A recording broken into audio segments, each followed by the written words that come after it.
Good evening, ladies and gentlemen, and welcome to a brand new episode of WrestleCast. Yes, we are finally back. I'm your host, Richard Bailey Jr., and tonight I'm joined by Mr. Adam Vale. How's it going, Adam? What's up? What's up, everybody? Look forward to it. Oh, so much wrestling shit. Yeah, so much news, so, there's a lot to say tonight. Also joined by Mr. Ricardo Negron. How's it going, Ricky? I'm ready for hashtag WWE balls. I'm ready for that too, but I think we'll see whether or not it's going to be a disaster because we have about 24 more hours to find that out. And we're also joined by Miss Dana Abercrombie. How's it going, Dana? Hello, everyone. Yeah, so let me go ahead and start off real quick and say that I do apologize that WrestleCast has not been happening. I did mention on a while back that, I was at E3 last month, so my schedule was busy during that time and even after that time. But we're back now because there's a lot to discuss. The WWE, a lot has changed over the course of the last time we have had a show. We have a new Money in the Bank female. Well, two people have won the Money in the Bank, Baron Corbin as well as Carmella. So, yeah, there's a lot that has changed. The WWE universe is in a very interesting place now. So we'll probably get into some of that a little bit later. But first, we're going to talk about some of the more immediate topics. Yesterday, we received news that Austin Aries has left WWE. Apparently, there was some, he didn't say some stuff on Twitter. Not really, didn't flat out say he got released. He just said that it was a wonderful day. And then once the news came out that he got released, then he was pretty happy about that. So I wanted to get you guys' initial thoughts on Austin Aries leaving WWE because we already know that we're pretty sure that he left the company. They're not going to just get rid of a guy like him. It's a good thing. It's a good thing for Austin. I mean, we all know they weren't doing anything with him. And then once he found out that he was just going to be on 205, that wasn't his goal when he signed up. I mean, he's been around for a long time. He's been a champ elsewhere. I mean, when he showed up at NXT and then he got that push and then everyone was like, oh, this is it. He's going to move up. And that's what I thought too. And then it was like, oh, you're going to 205. And it's like, okay, so that's probably until WrestleMania. And then from there, he'll bump up. Nope. We wanted to keep him there. And I'm sure that's not what he wanted. And the way he made it sound, that's definitely not what he wanted. Especially when he sees all his buddies in SmackDown and in Raw, doing big things. It's like, all right, so when's my turn? And I'm pretty sure they probably said, not anytime soon. So it's like, all right, then I want out. And they don't care. They'll let him go, Because if they really did care about him, he wouldn't have been in 205. Or they would have just bumped him up. They would have had him there for a little bit, build it up a little bit, and then move him up. But they didn't. So I wish him all the best. Plus, he has that book. And that's another thing he had hinted before that he was going to do a book tour. And I mean, it sounds like he had this planned, that he wanted out. But we've seen this before. Jack Swagger, not too long ago, left. Same thing. He was just hanging in the back. It's like, what am I going to do? You can do something with me. Nah, we're not. And then he goes, and there goes that. And we see Cody, same thing. Look at Cody now, doing big things, Ring of Honor champion. So it's worked out for him, But we saw Sami Callihan. I don't know if a lot of people know about Sami Callihan, but he was in NXT for a little bit. He's another guy all over the place, traveled, big-time champ. Guy can work. He's an amazing worker. Now he's in Lucha doing stuff, but same thing. NXT, and they were like, all right, so when am I moving up? We don't know. We have no plans. Are you kidding me? So they leave. The thing is, WWE it's the Mecca. Everybody wants to get there, but once you get there, and if you find out that you're going to be hanging around for a few years, people don't need to wait. Most people don't want to wait. So I wish them all the best. Yeah, so let me just say real quick, I do agree. I also do wish him the best, but I mean, you said pretty much everything that I was going to say about the whole situation.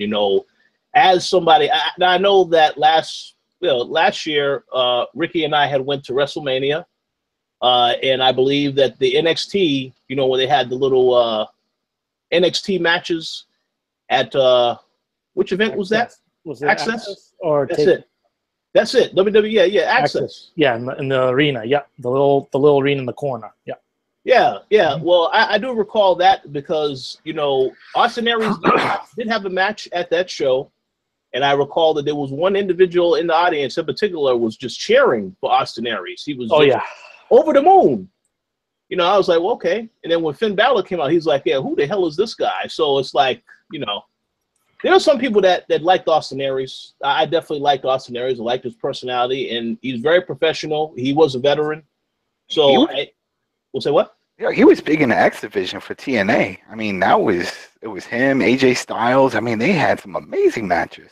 You know, and that's what a lot of people remember. Because remember, TNA at one point was picking up, and they did have a fan base. And it was just all thanks to that X division. It had that crazy style, especially that crazy match. Remember with the big X and had to try to get the belt in between and stuff. I mean, and so everybody wanted to see that, you know, him show up at WWE at some point. But it's a shame what happened. But hey, you know what? Doors never close there, so he could always come back later on. Yeah, well, hey, we'll see about that. You know, if he decides, you know, I think it's all about, you know, they need to use him the way he should be used. What you said about, you know, I understand the feeling probably was bad to see people like your colleagues, AJ Styles, you know, when he came in there immediately, right, starting off on the main roster, and then you see other people getting their time to shine. So, yeah, it's just unfortunate that they didn't really have a place for him. Or they didn't really utilize him the correct way. I feel, and honestly, I feel like they haven't utilized most or all of the NXT talent. So it's a mess. It's a mess. It's bad. But Ricky, I'm gonna get your quick thoughts as well as Dana.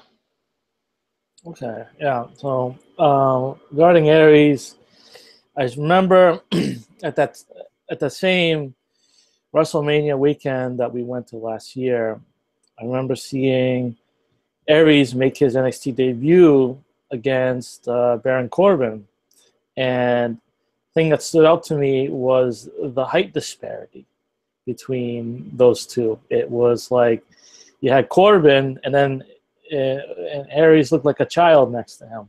You know, it was just so short. I was actually taken aback by that, but Aries impressed me in the ring. And I liked him more once he turned heel. In fact, I know that I cracked up when he attacked No Way Jose. You know, that whole thing. So Aries entertained me a lot, and it's unfortunate that his tenure in WWE ended like this. I feel as though he was sabotaged by bad timing. I think that the eye injury that he had really screwed things up. It screwed up the timetable because we don't know how long he would have had in NXT before getting called up to the main roster and getting a proper, you know, push outside of 205 Live, if that. But what ended up happening, as we all know, he had the eye injury. He still didn't. I don't know if he still wanted to work or they asked him to work or what. But he did the commentary briefly in NXT and then on 205 Live. And from there, 205 Live, once he was healthy, they figured, okay, we'll just have him feud with Neville. The problem was that Neville was in the beginning of his title reign, and it was too soon to have him drop it. And I felt like the talent level, or at least the hierarchy, after Neville, then you have Aries, and then you have everyone else. So unfortunately, there was nowhere else for Aries to go after that. So it was just bad timing, I thought. It's unfortunate. And I don't know, hopefully he'll reconsider down the line if they promise him an actual main roster thing. And I'm not talking about, you know, cruiserweight division on Raw type of crap. You know, it needs to be the real thing. No purple brand. So, yeah. Yeah, I agree. We'll see. I mean, you never say never with WWE, but I don't know. That's a real bad first impression for them not to, you know, for him to have to leave because he wasn't happy. So we'll see what happens. Dana, do you have any thoughts on the end of the greatest man that ever lived? That yes, it's very unfortunate that he is gone, But at the very same time, I'm happy that everyone left amicably and that he has something else that he's doing in his life. He's not just, washed up and he's done it over with in his career. He has the book that's coming out. He has other places that he can go and wrestle. He is 39 years old, and if you look back at his career, he has a hell of a career. So it's not anything where he just wasn't completely appreciated. Yes, at that time, he wasn't appreciated in WWE, and it's a shame, but he's appreciated so many other different places. So for me, I'm actually happy to see him moving on, to see him growing, and the way how he's taking it, from what I can understand, he's not spiteful. He's happy about the whole thing and he's welcoming it. So for me, it's great. It's wonderful. And I look forward to what he has in the future and his book. Yeah, he had his WrestleMania moment, Not a lot of people get that chance. And that's he had true. it. And that's really what you should come to the WWE for, is for your WrestleMania moment and to leave. Don't stay there until you're either one, burnt out, or you're so underutilized that your name just becomes a wash-up. So he had the perfect opportunity. He got both. He got his WrestleMania moment, he got to shine, and he got to leave before he burnt out.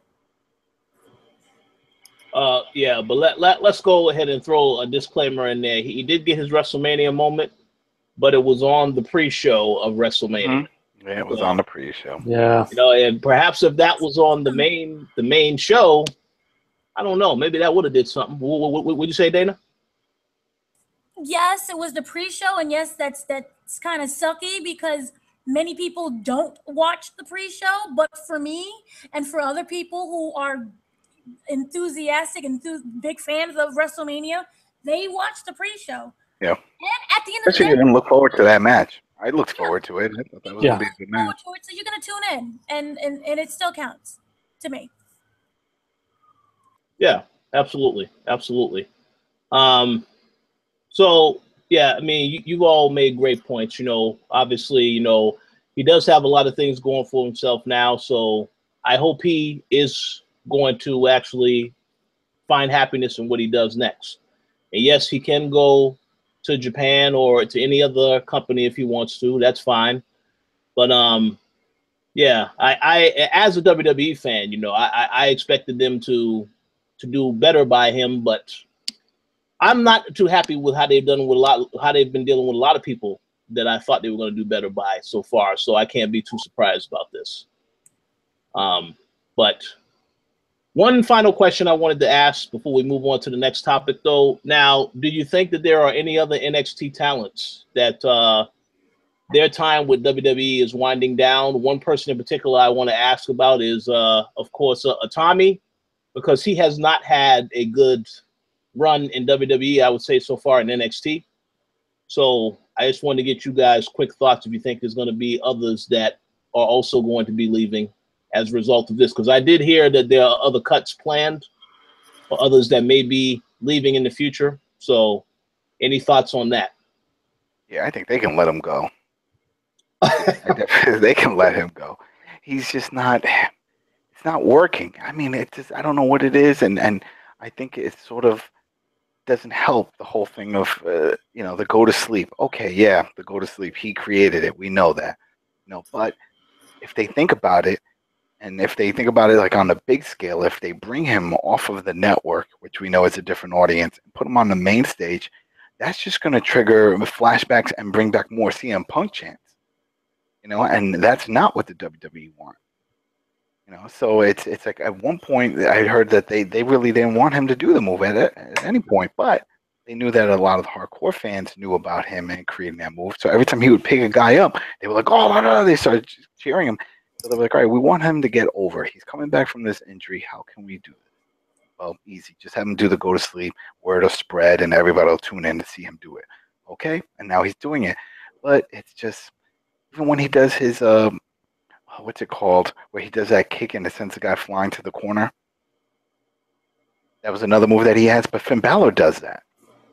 Oh, kind of like a drop kick that hit. He does a drop kick and it sends the guy flying. Right? It looks great. That's another move he created, but Finn does that.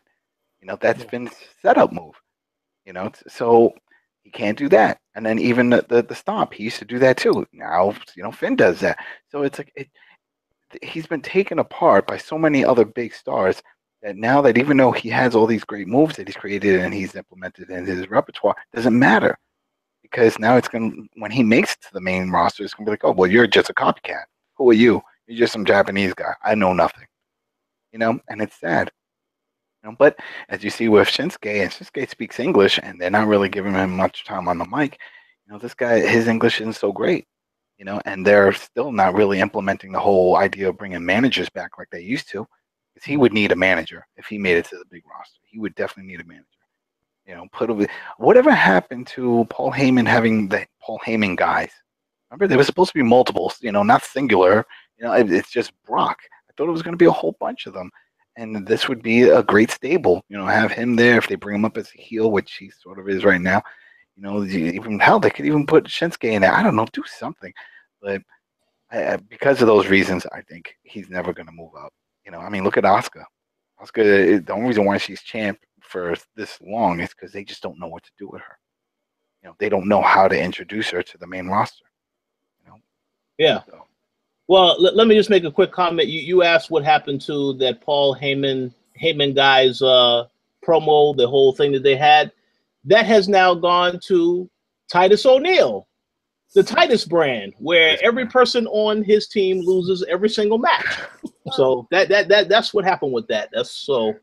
But yeah, very good points. But and it's so yeah, I see him leaving. At least they're gonna probably let him go. He's been there almost 4 years now. In more ways, 2014, 15, even longer than that. Probably been like that, yeah. Yeah, he showed up in 14, but he was out for like a year because of the injury, and then he got hurt again. Remember, after that, he got hurt. So they paid a lot of money. Remember, and also the plan was that he was going to be their representative whenever they went to Japan. Well, that's been replaced by Shinsuke. They wound up getting Shinsuke, and Shinsuke was able to pull that off. So then when they did that big Japanese tour, then he was out injured, but Shinsuke wasn't, and he did that whole thing with Samoa Joe, remember? And then he won the title. Yeah, so that's true. That role's been replaced. So what is he going to do? Right now they don't know what to do. It's just ride his contract out, and that's it. Yeah, pretty much. So any final thoughts on the topic before we move on to the next? Sanity needs to move up. Hell yeah, Eric Young. Eric Young needs to. He's not one to bitch. He's a company man. We've seen that in TNA. He's done some bullshit for years. So, but I think they need to move up. They need to do something because they got some talent. These guys, they can go. Especially the girl in their group. If you saw that Iron Woman match, that was. Oh yeah, Nikki Cross. Yep. Yeah, Nikki Cross. She can work. So yeah, Nikki Cross is good, and Dillian Kane, who was in that. No, they got them. There's talent in that group. There's definitely talent. So they need to move up.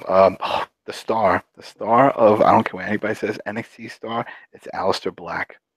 Yes, Aleister Black's the man. He will be the man. That is the new Undertaker. That is the revamped version of Undertaker. He doesn't need to talk. He'll come in. He'll kick your ass. He's dark. It'll work. It'll work. He will be that guy. And I don't see him staying there long at all. He's going to probably jump up even before Bobby Roode. Because I think he just has that look. He can move, man. He's a big guy. He can move.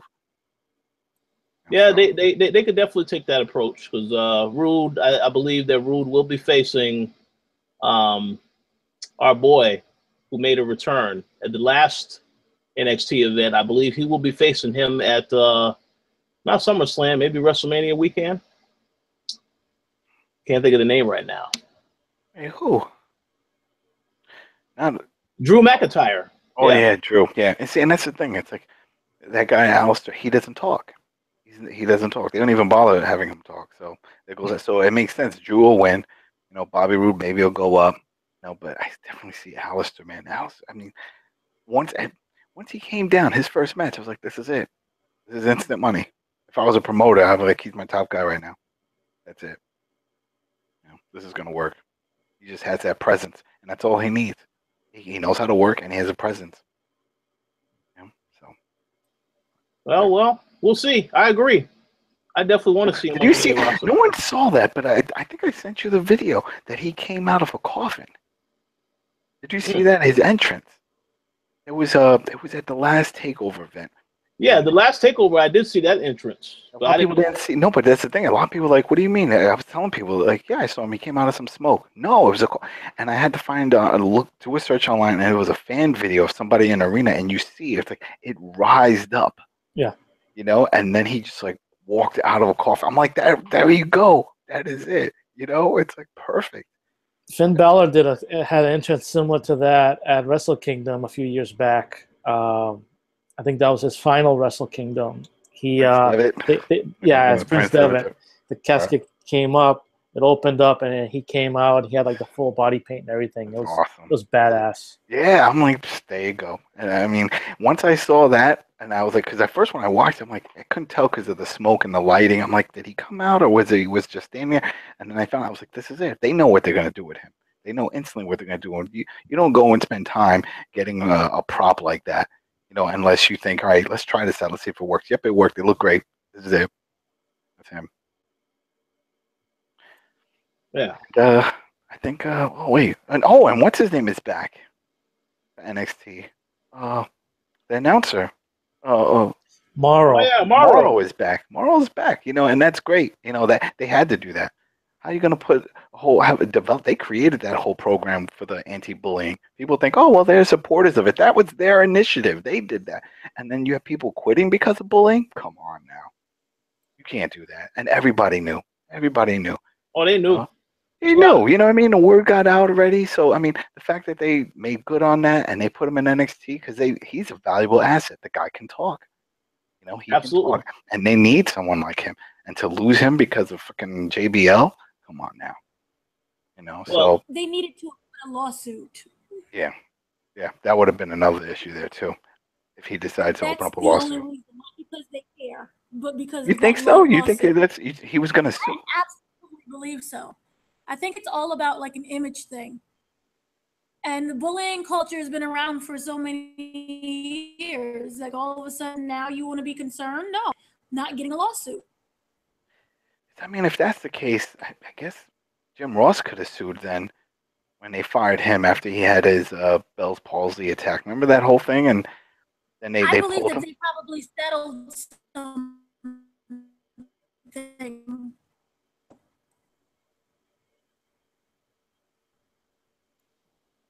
So, cut out. Yeah, I believe there were some technical difficulties on your end. I was just saying that they probably paid him under the type of lawsuit. Okay. Hey, well, you know, real quick. Damn, so, do you guys remember Kevin Thorne? Do you remember him? Name sounds Mordecai. very good. Remember Mordecai? Yeah. So that guy, and then Mordecai, which I don't know if you guys remember, if everybody remembers, he was going to feud with The Undertaker. He was all dressed in white, had long hair, and the whole thing came out with a weird staff. Going to be this whole big thing, right? And then he disappeared, right? And then I heard that they let him go. Later on, years later, he wound up coming back to NXT as Kevin Thorne, and he was like this vampire, gimmick and the whole thing. But anyway, I heard him recently on an interview, and they asked him, like, what happened? And it's amazing. It's so amazing because it's about this lawsuit. Real quick, what happened was, he got into a bar fight with someone, right? Somebody was causing trouble in the bar. There was witnesses causing trouble. He steps in. He headbutts him. He did something. He broke the guy's nose. Whatever. He leaves. Later on, he finds out that this guy is suing him, right? So he tells Vince, hey, I'm being sued. I had this altercation, da, da, da. I said, don't worry. We'll get our lawyer. We'll take care of it. Because they had all these big plans for him. He's going to be feuding with The Undertaker. They spent all this time with that Mordecai gimmick. Everything is set. It's going to be great. And a lot of the stuff that he was talking about, his persona and the things he was going to do in his promos, it's pretty much Bray Wyatt. He was going to talk like a cult, like a cult leader, and talking about like life and death and this whole thing, and do that to go against Undertaker's thing. Anyway, right, they offer this guy like $500,000 just to walk away, the guy who's suing. Then the guy says, no, he doesn't. His lawyer says, no, they don't want to accept it. They want $5 million. Right? So Vince went back and said, well, we're not paying $5 million. And he tells Kevin, I'm sorry, I'm going to have to let you go. You're a contractor, the whole thing. We can't do a lawsuit like this. Right? So they let him go. So then he still has to pay. He goes back to court. He eventually still has to pay $115,000 to this guy. So he starts doing all these shows. All his money is going straight to this dude. You know, and then even when he was doing the payments, I think it was like a year or two later, and WWE said, hey, listen, you know, we would like to bring you back. Are you still dealing with that issue?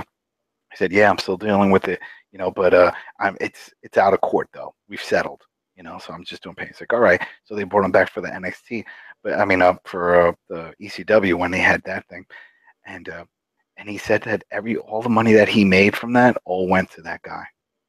And then when his thing was over, that was it. He had nothing else left to show for it. And then, you know, he still wrestles and stuff. But how sad is that? All from an incident that happened in a bar. That's horrible. You know what I mean? It's like... all that money gone. All the money, but everything. It's like, and he said he still talks to Mark, you know, Undertaker. And that they were texting even after Mania, you know, this past Mania when he retired. And he said, man, we could have had something good. You know, it's just so sad that something like that happened. Well, you know, perhaps they can still have a match at a nearby retirement home instead. Because I think that's it for Undertaker. But you know, we'll see. Yeah. But no, that's bad. That's horrible if that happened to him. It just shows like all it takes is for one mistake, and that was it. I'm sure that whoever was, I mean, a normal person from a broken nose, and then you find out you're gonna get like $500,000 would take it. But lawyer got greedy and tried to get that $5 million. I mean, at the end, the guy didn't even get the $500,000. He got that 115, which is still a lot of money, but still. Yeah, that's a lot of money. That's crazy. You know, but I've heard these stories before. I mean, we all know about the Big Show punching somebody in the face and smashing his face up and stuff. And that was a big lawsuit. They had to settle on that. You know, Randy Orton had a bar incident, had to settle. You know, I mean, it happens. It happens. Yeah. Paige had an issue as well that had to get settled. Had that issue, yeah. yeah. Right. Well, we'll see. Okay. Let's move on to the next topic. Again, we do wish Austin Aries well in his future endeavors, but I'm pretty sure he'll be fine. So you guys wanted to talk about this Dixie Carter WWE 24 controversy. For those that don't know, Dixie Carter is going to appear on Kurt Angle's Homecoming WWE 24 special this upcoming Monday after Raw. So you guys wanted to say something about this. The floor is yours. Let us know what your thoughts are on this particular topic. So I wanted to start out with this. I want to give a shout out to one of my friends here who he made a joke to me a moment ago about this Dixie Carter thing. Said, I think he showed a tweet that says that someone hopes that this episode 24 refers to Dixie Carter as Derek Bateman's aunt. It's, you know, it's obviously instead of EC3 because of the whole, you know, trademark issue and all that. So, you know, it'd be interesting to see how they kind of dodge that. You know what I mean? Hey, that's a good. Hey, I don't know how they're going to dodge it. That's interesting. I was thinking about it right now after you. That's right. It's about the whole Kurt Angle thing. She might not even have a big part. You know what I mean? They might be just hyping it up, you know, to make it seem like, hey, look, she's going to be here. Because, I mean, what are they really going to ask her? About TNA? They're not going to ask her about TNA. That has nothing to do with anything. They're going to ask her about, you know, what are her thoughts on Kurt? You know, exactly. And that could be a 1 or 2 word ever. I think it's great. He's an amazing guy cut. You know, there you go. Because, I mean, there's nothing she can really say. You know what I mean? It's like she screwed them. I mean, for people watching this, they're in the know. They know what happened with the whole thing where WWE was trying to buy the footage, and she was that block. She was a roadblock, you know, because she could have did. She could have just made some money and sold that and been fine, but she refused to sell anything to them, which is why I'm even surprised she's willing to do any kind of appearance or anything for them. You know what I mean? It's like she has this animosity toward them, and so if you have that anger, then don't do it. Don't do anything. You know, I mean, it's not like she needs money. Her family has money. She's in a different boat than most people. She's not like Eric Bischoff, who's a regular guy who was playing a certain character and everyone hated him. And you know, when the company ended, he was broke. I mean, he needed money. He he had money, but you know, I mean, he doesn't come from money. He comes from money. So I don't know. I think now to think about it, I don't think it's going to be anything big. It's going to be quick. Yeah, you know, but it's just a way to promote it. Yeah. Yeah, I mean, I'm glad that Kurt is back. I'm not necessarily happy with how they have handled him as GM, but you know, maybe when he actually starts wrestling, that can be good. But he doesn't even need to be a GM. He should be wrestling or be a manager. That's it. That's what he should do. GM is a bullshit role. We all know that. Everyone's been GM. Hell, our president's been GM. You know, it's like, no, we don't need that shit. He should be. Yeah, you're right. Wrestling. I mean, American Alphas. I thought that was a perfect fit. You know, American Alpha. Well, hold on. What is done now? But wait a second. I have to ask a question. Who was American Alpha? Those are the two guys that from NA. Yeah, but I'm asking you who, because you know WWE seems to have forgotten about these guys. You know, they're outside the tag title picture on SmackDown. One of them got hurt. Didn't one of them get hurt, or he took time off because he got married? There was some issue with one of them. I know. So that way they're doing singles. One of them is doing singles now. I think Jason Jordan was the one that got married. Because I know they were doing singles. One of them is doing singles. But I mean, that's another one. The problem is that they're on SmackDown, and so they would have to try to come up with some story to switch them to Raw. You know, but I mean, then again, you know, Kurt Angle is a GM. He's not a manager, so wouldn't help. But I don't know. I think he would have helped out in some way, especially with his background, you know, with the Olympics and stuff. But well, I mean, it's still possible. It all depends what happens, you know, whenever I guess they do another shakeup. And if they send these guys over to Raw, you know, I guess it's still possible. But we'll see. I don't know. Any other thoughts, Ricky or Dana, on Dixie Carter, or this is not nothing serious to be really thinking about? I got nothing. Dana? The silence says it all. Yeah. Fair enough. Yeah, no, it's all right. That's all right. That's good. Yeah, I don't think it's a big deal. Those that obviously are Dixie Carter fans, you know, they know about her history with TNA. They'll make a big deal out of this. But yeah, it is what it is.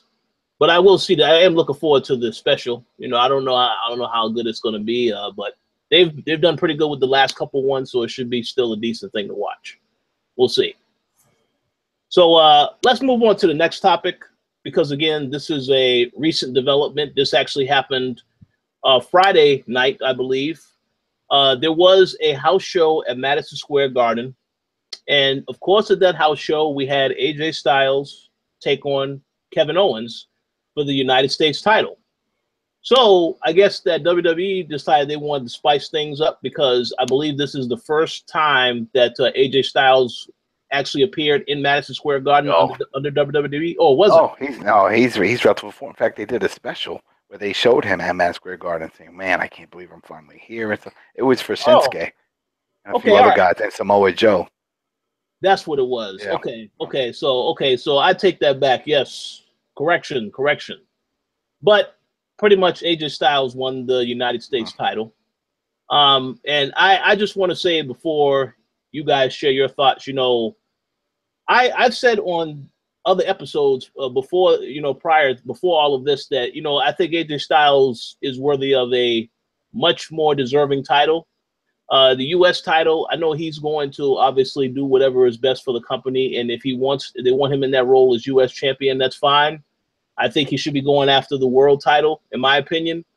But I will say that I don't understand the decision to have this happen at a house show as opposed to an actual SmackDown or pay-per-view, especially when they know that the ratings are not doing well on either show. So I don't understand why they made that decision, but I guess this was to generate buzz, get people talking, and, you know, get people watching this upcoming Tuesday on SmackDown, I guess. Well, in the past, this usually happens because of an injury or some kind of family emergency. You know, if let's say the person who's champ has to leave, something's going on, you know, or they got hurt, and they were like, all right, well, then we got to take the belt. People are like, oh, maybe the ref counted it. No, that's not it. The ref definitely ain't gonna count fast and ruin everything. No, this must have been something else on Owens' side. Maybe Owens has to leave for something. Maybe he got hurt. Maybe there's some other issues. Maybe he pissed somebody off. And they were like, you know what? You're dropping a bell.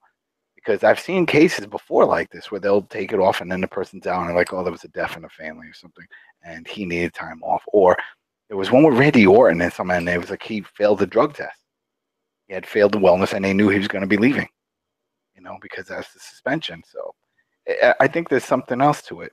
I don't see why they would just do it because it was Madison Square Garden. It's like that doesn't make sense to do that. And they talked about it. They were like, oh yeah, this is shocking news. So I wonder. I don't know what else happened in that match. I don't know if it was one of those brutal type matches, like where it's like, oh man, he took a beating, and it looks like he's going to be out for a while. I don't know. But usually it's for one of those reasons. So it'll be funny. I mean, it'll be also pointless if the next SmackDown they have a rematch and then Owens wins it back. So it was like, so what was the whole point? Then it goes to what you said. Then it was just for that weird buzz, just to get. But then that's a short term. See, it's not long term. No, exactly. And this is why I don't really understand. I think the point that you made is a very good point. If it is an injury that Kevin Owens has or for whatever reason, that makes sense. Because my thing is, John Cena's back, on his part-time schedule once again. So I would figure that the fact that he is back, then that will give them the ratings boost. But, I guess they decide, well, no, we need more besides that. So, but I still don't understand. So I guess we will find out more on Tuesday. Remember it was Santino Marella. Yeah. And he won the belt, and it was at a house show. And it was like, was it a house show? It was a UK show, I think, where he jumped the railing. They called out anybody. They wanted an Italian. It was in Italy, and they said if anybody come out, and he jumped the railing. And he won the belt. That was it. He won the belt. And it was like, what the hell happened in Europe? It was like during a show, I think Mark Henry was a champ or somebody was a champ and was calling out anybody. And he jumped the railing and he won the belt. So that was to give him a big push, though, when they introduced him. And that's what I'm saying. I was like, something has to be going on here. There's more to it. It's not going to be like, oh, you beat me at Madison Square Garden. And it's like, how is that going to boost house show ratings? I mean, it's the Garden. It would have been crazy if it happened like in Des Moines, Iowa or something, at a house show or somewhere smaller. It's like, oh, damn, it's like, do you hear what just happened? This guy just won the belt. It's like, oh, shit. But I don't know. Something else is going on, Otherwise, they probably had to shake things up somehow. Yeah, so Adam, about the Santino thing, what that was that it was a Raw, and it was in Italy, and Umaga, rest his soul, he was the Intercontinental Champion, and they played it as if Santino was just some random fan. He hopped over the railing, he came in. Vince McMahon was, egging on the crowd, saying, any of you guys want to give this a try, and Santino ended up winning it. And that's how he debuted on there. It was a pretty wild thing there. But as far as them having the title changes on live shows, there's a reason. There's a reason for everything. What I read about, actually, before I get into the AJ Styles thing, I want to go back to about 5 years ago. There was a tag team called Air Boom. I don't know if you guys remember them. It was Kofi Kingston and Evan Bourne. Yes. And, they were tag team champions, and they were a very exciting team. But they dropped the tag belts to Primo and Epico in a random house show, I believe in Oakland, if I remember correctly. And it was a bit of a surprise. And the reason for that, it was either Oakland or Buffalo, one of those places, I don't remember. But the reason for the title change was that Evan Bourne he had violated the wellness policy with synthetic weed, and he was going to be suspended. So they had them drop the belts right then and there. That was the reason for that. And then you had the whole thing last year with Samoa Joe beating Finn Balor for the NXT title. That was it. And now it's at a house show. That was at a house show in my backyard, Lowell, Massachusetts. And I wasn't sure why they did that at the time, but then I read that there was some kind of there was something symbolic about it being in Lowell, being that was where Samoa Joe won the TNA championship. His first TNA championship was in Lowell. So I guess they wanted to do that for him or something.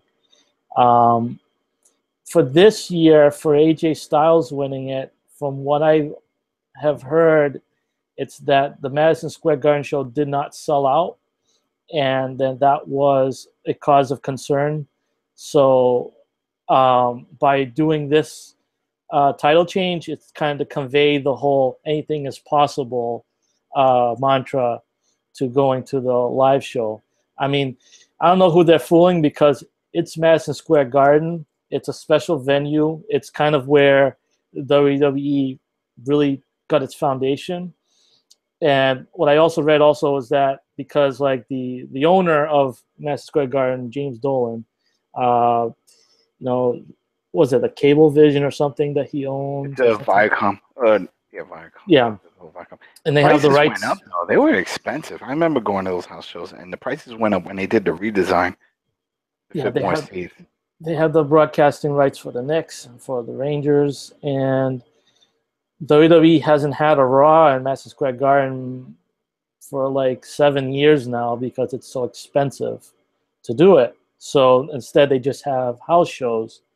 And the last big house show I can remember was the one that featured Brock Lesnar, and they showed it on the WWE Network.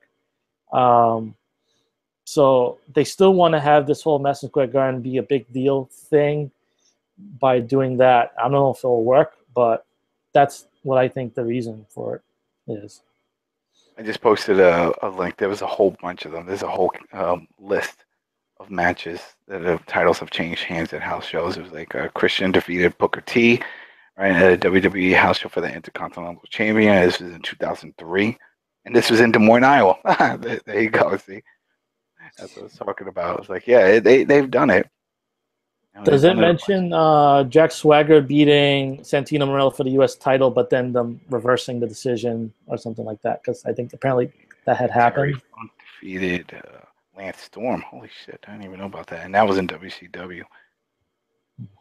United States Championship. Lance Storm matches.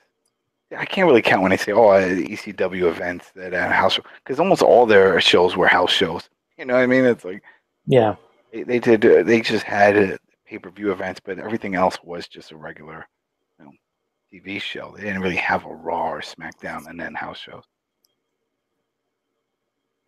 Yeah, it's another ECW one.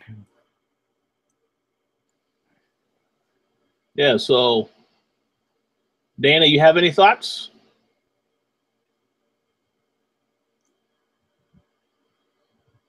No reaction. She's no selling it. She don't like AJ Styles anymore. That's interesting. I find that to be very interesting. Well, so again, like you guys said, there is a story to all of this, so I'll be very curious to see what happens on Tuesday. If they flip it quick, like what you were just talking about, because maybe then that puts more on what you just said about doing this for MSG and to try to boost things. If he just wins the belt back on Tuesday, then we know it's all bullshit. Yeah, because I thought that the winner of that last match, when they had that Battle Royal, would face Kevin Owens at Battleground. I didn't hear anything about any matchup before that. So, yeah, I want to see how they handle that because, WWE likes to play around with people's intelligence. They say something and then it's another way. So, we'll have to see how that all pans out. But I'll never get over the fact that at Royal Rumble that if somebody gets eliminated and they run back in and they eliminate somebody else, how the hell does that still stand? That makes no sense, and that'll always piss me off. That's a good question. It's like, he was eliminated. Whatever he does shouldn't count. Yeah. I mean, if he runs back in and starts beating everybody up and tossing everyone out, how the hell does that still count? He's been eliminated. Whatever. Yeah, they make up the rules as they go along. Yeah. You got the 30-day rule where Naomi has to forfeit the belt because they don't think she can make it quite in time for the 30-day thing. But with Brock Lesnar, we're just going to look the other way. We're going to pretend that that's not happening. The Rock. Remember The Rock? The Rock went a whole year without wrestling when he won the title. He took the belt to Hollywood, and he said, "I'll see you at next WrestleMania." What? What? What did you just say? Wait. Yeah. They don't care. You know, he did not wrestle for a year. They definitely don't care about that stuff. I don't really like that. You know, there's a lot of things I don't like, but that's just ridiculous. But I think, you know, and we'll get into that later when we talk about the Great Balls of Fire predictions. But yeah, I think there definitely is going to be a title change with that Universal title soon. It's just a matter of whether or not it's tomorrow or SummerSlam. Here we go. Number 1. Diesel defeated Bob Backlund for the WWF Championship November 26, 1994 in New York, New York. Bob Backlund. Yep. And that was for the heavyweight champion, and that was at a house show. Didn't he do it in like 6 seconds or something like that? Something ridiculous like that? Just did like a quick power bomb, and that was it. I would have doubted. Go into it. I believe also, I don't know if that, I haven't checked the link yet. I don't know if it mentions the time that the Mountie beat Bret Hart for the Intercontinental Championship at a house show. 19. That was in Montreal. I think so. It might have been Montreal. Yeah. Bret Hart was sick at the time, so that was the way that they had him drop that belt. They had him drop it to the Mountie at a house show. 8-second match. Yep. Oh, the 8-second match. Yeah. He won the title. 8-second match. Came in, power bombed, walked out with the belt. Yeah. So they had Mountie win the Intercontinental belt. They had him drop it to Roddy Piper at Royal Rumble, and then Bret Hart won it back from Piper at WrestleMania that year. They really remember that. That's my childhood right there, man. But I remember Mountie. Oh, he's got this man. Yes. Okay, so we're going to move on to the next topic. Now, I know you guys wanted to talk a little bit about the New Japan event that took place last week. I must confess that I did not get a chance to watch the event. I did see some of the footage of the Kenny Omega match, though, but you guys wanted to have a discussion about this, so feel free to share your thoughts. I know, Ricky, you actually saw most of the event, so whoever wants to start, feel free to let me know what your thoughts were, and everyone else, let everyone know what your thoughts were on the actual event. Well, you can start. I didn't watch the event, but I saw like the highlights of Kenny Omega and winning that title, and that was enough for me. Just when it comes to the title, because it's like, all right, I get it. He's a big star. He just signed a new contract. But now you make up this whole new title, you know, and then you give him the belt, this U.S. New Japan, you know, heavyweight title, and it's like, all right, well, is this just to make him happy? You know, because what's the whole reason behind this? I mean, I understand that they have their New Japan World, that their network, which is like their WWE network, you know, and then of course they have access with Jim Ross and that whole thing. But it just, I don't know. It's something about it rubs me the wrong way, you know, of this type of title. It sort of reminds me of like the hardcore title when they made that, just so the guys that do hardcore stuff have something to play with. You know, and so it's like, okay, whenever we do these U.S. tours, which we're doing a lot of, you know, with Ring of Honor and stuff, Kenny, here, you have a belt. You're champion, you know, of America in this, you know, and so I don't know. And I get it. I mean, you know, like we've talked about before. I mean, the fact he's fluent in Japanese and, of course, English, you know, and the guy, he's valuable to them, and he can definitely help them push this product, you know, but it's something about it rubs me the wrong way, you know. So I can't really respect it. I just have one question I want to ask, and then I'm gonna let Ricky go. Does this guarantee that now he will never beat Okada and take his belt? Or is, because I thought that they were eventually going to have another rematch at some point in time. Oh no, I think that that doesn't disclaim any possibility of having Okada versus Omega 3. I think it's a certainty that that's going to happen.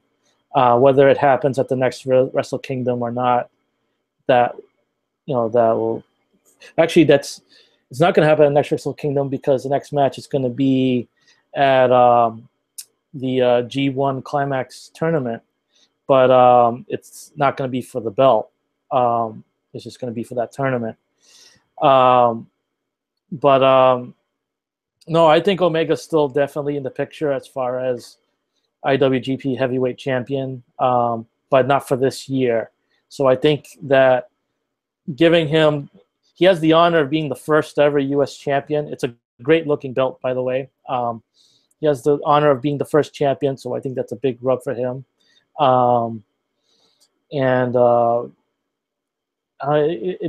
The thing to consider with New Japan is that right now they have 4 megastars. If you include him, they also have Okada, they have Tanahashi, and they have Naito. 4 guys, and 3 of them are holding belts, and with Okada being the heavyweight champion, and Tanahashi is the Intercontinental champion. But yeah, I don't think that's. I think that Kenny Omega he'll eventually get his big win against Okada.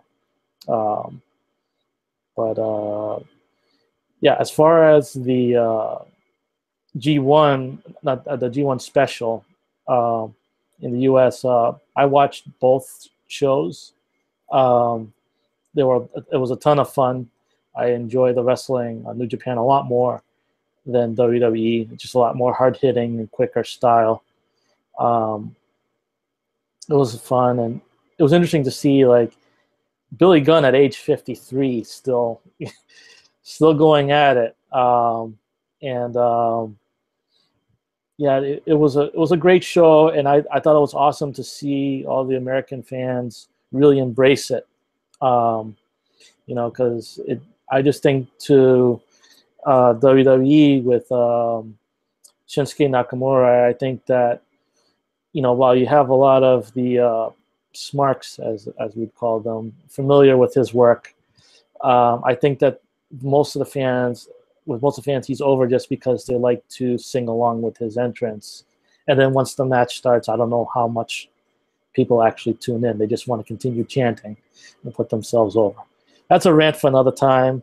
But the thing I was getting at with Nakamura is that anytime that they have him have to speak on the microphone, I hold my breath, because I can understand what he's saying, but he has a very thick accent, and I fear for the backlash of the fans who struggle to understand what he's saying. It's just not. I don't like that. I don't like having to experience that. I feel like I don't know, like feel bad for him when that happens. So to see this other promotion, which is based in Japan, have wild success, over in Long Beach, it did my heart well. I really like it, and I hope they have more shows in the U.S. I hope I can go to one eventually. I'm gonna try to watch more New Japan now. I hope many other people do as well. It's a great product. They put more emphasis on the sports side rather than the entertainment side, but still very entertaining to me. But both shows were great. It's a lot of wrestling, so it can be exhausting to sit through a whole thing. Was that 26, right? It was like G1 26 or 27? What, this year? The G1, yeah. I think it's G1 20. I don't know offhand. I can double check real fast. No, it's definitely good wrestling, and that's something I brought up before the show started. It's like, well, we know that WWE likes to advertise a lot of their new stars coming in as big stars from Japan, but now with New Japan muscling in on the U.S. territory, which WWE considers their home ground, are they still going to promote that? You know, are they still going to promote when they bring these guys up? It's like, oh, he's a big name in Japan. And it's like, because now, no, well, he's sort of a big name here because they're doing a lot of shows here in the U.S. You know, so, and if they did ever pick up Kenny Omega, you know, I mean, they're going to have to announce not only was he a big name in Japan, but then he's a big name in the States because he's holding the New Japan U.S. title, you know, and that's a big deal right there because you're saying U.S., which is WWE's home ground. They think they're the best in the U.S.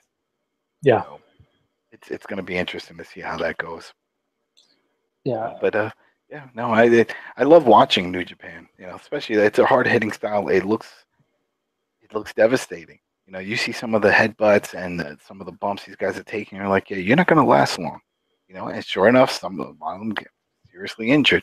Shibata. You know, Shibata, yeah. You know, it's like, oh, shit. You know, remember, what's his name? Well, then again, that was just an accident. Hayabusa. Remember when he would do that praying moonsault? Mm. And he had all the ring and he landed right on his head. That was just his own thing, though. But yeah, we've seen some hard hitting. What was it? Was at Wrestle Kingdom last year that Kenny Omega did the moonsault from the top of the turnbuckle over into the crowd. Yeah, past the barrier. You know, that was amazing. You know, it's like, and it was funny because you have the Young Bucks that were right there too, ready to catch him. You know, like they had, and granted, you need that because that could have went wrong real quick. Oh yeah. You know, but still, he did it. You know, no fear. I mean, if anybody looked that up, he went running. He ran to that thing. He set up and he jumped. You know, so that just incredible. Yeah, when I saw that, I just started pointing up, you know, Sabu style, because that's something my boy Sabu would have did, and not even second guessed it, and had nobody backing him up. You know, maybe Bill Alfonso would have been there, but he's not catching anybody. So it's like, well, you know. Oh yeah, it's New Japan's a great product, and I like this whole U.S. title thing, the tournament that they had. It's showing some aggression outside of Japan, that they're looking beyond their own country. So I'm hopeful that it'll really start to become more competition for WWE, so WWE can finally step its freaking game up. They need it. They need the competition, and that's the thing. That's why it's like I see it as a good thing when it comes by. If they keep muscling in like this, and if they actually start getting like access is in certain markets. Do you get access in your area? The access a TV. Yeah. That's where I watched. That's why I watched the first day. Yeah, it's not in my area, you know, and so I know it's sort of like the way the El Rey network is with Lucha. You know, it's like it's a mixed markets, but if it gets picked up and it goes because that's a Mark Cuban's network. If it gets picked up over a larger network, then yeah, I think it'll be a big hit because then it will be a competition. You know, because then it's like, yeah, they are in a lot of the same markets. Who knows? They might be touring and doing the same type of shows in the same venues. You know, and people, I think that would be amazing if they did something, even in the Barclays Center, you know, or somewhere in New York, and then invade in that way. Because I mean, Ring of Honor tried a bunch of times, doesn't really do much. You know, it's Ring of Honor. You know, and then the same thing goes with TNA when they were doing the Hammerstein Ballroom, which is across the street, you know, like down the block from Madison Square Garden. But to be in an actual at the Garden or at the Barclays Center, I think that would be a big awakening. And man, they gotta. I mean, not to jump ahead, but I mean, I think all this points of why Samoa Joe needs to win the damn title. They need a defending champion. They need someone on fucking TV. You can't rely on just somebody showing up for special events like Brock. Well, all right, keep going. Oh no. We're about to get to that. We got one more topic to get into before we get into that. But yeah, we definitely need to talk about that because that is the main attraction. Any quick final thoughts from anybody on this G1 talk? Yeah, I just wanted to drop one more thing real fast regarding G1 was that one of my favorites, Ricochet, made an appearance on there, and he had some interesting words to say about Lucha Underground. on there. So it seems like that relationship has gone south. Oh, it went south. It went south months ago. He posted online. He was like, "I'm free." He's done. So I mean, the agreement is that once Lucha airs all their episodes, then he can work anywhere else. But right now, he's not under contract. He's done. Yeah, and it's sad. WWE, or is it going to be Ring maybe of Honor? NXT? Maybe. I mean, who knows? I mean, I hope he has a very good manager. A lot of these wrestlers are representing themselves, and that's a shame, especially the big names that are coming in, because it needs some reassurance. You don't need an Austin Aries situation to happen with Ricochet. You know what I mean? It's like, man, it's scary. It's scary because Ricochet is special. The dude is doing double moonsaults. It's like he's doing some crazy shit. And this is stuff that we know WWE is not going to let him do. I mean, there's a bunch of things that Kevin Owens does that we'll never see him do in WWE. And so how do you condense that? How do you condense that craziness that we're all going to be expecting from him? And I'm scared that they're going to ruin him. And this is why I think they need managers. They need someone to say, all right, listen, he's signing a 2-year deal, 3-year deal. He gives you 1 year in NXT. The next is guaranteed in the main roster. If not, he gets X amount of money. You know what I mean? It's like none of this bullshit of like, oh, I'm going to place you here, do this, do that. Nope. Because he's a star. They better not knock him down. And that's the thing. How do you advertise him? You know what I mean? It's like he's not coming from Japan, really. He's coming from Lucha. So how are they going to really, or do they think they're going to just create him? I'm sure they're going to give him a new character. He's not going to be Ricochet. Right. He definitely can't be Prince Puma because, they own that. So Lucha owns that. So it's going to be interesting to see if that happens. And he said it's going to happen. They offered him big money way before. So I mean, he was on Jim Ross's show talking about he was getting some good offers. So we all know that's happening. I just hope that it doesn't fall apart. Yeah, I was just going to say, I think it is going to happen. I know his girlfriend is also in the Mae Young Classic. So yeah. Blanchard's daughter. So Blanchard, yep. It's possible. So it makes perfect sense. I mean, then they could travel together. Yay, everybody's happy. We all know that. I mean, but I'm just so scared. Hang out with Cass and Carmella. Is it Cass and Carmella double dates? There you go. I'm just scared. Because WWE doesn't have a good track record when it comes to these high flyer guys, and bringing them in. Because I mean, they're going to try to ground him in some way, and he's great, doing some ground game, but he's known for the over the top flips and going nuts. And how do you promote him? That's the thing is that, and to get into your point about him being kind of pigeonholed the way that Austin Aries was, I feel that his best fit is actually in 205 Live because of his style.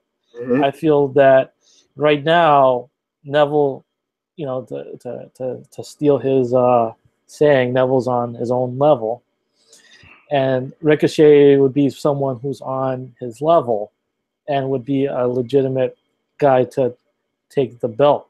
I just really hope that he wouldn't stay on that belt. But that's the thing. That's the other thing. Yeah, it's like if you have him, or let's say if they agree, all right, we're going to start you at 205 to help boost 205 because he doesn't need 205.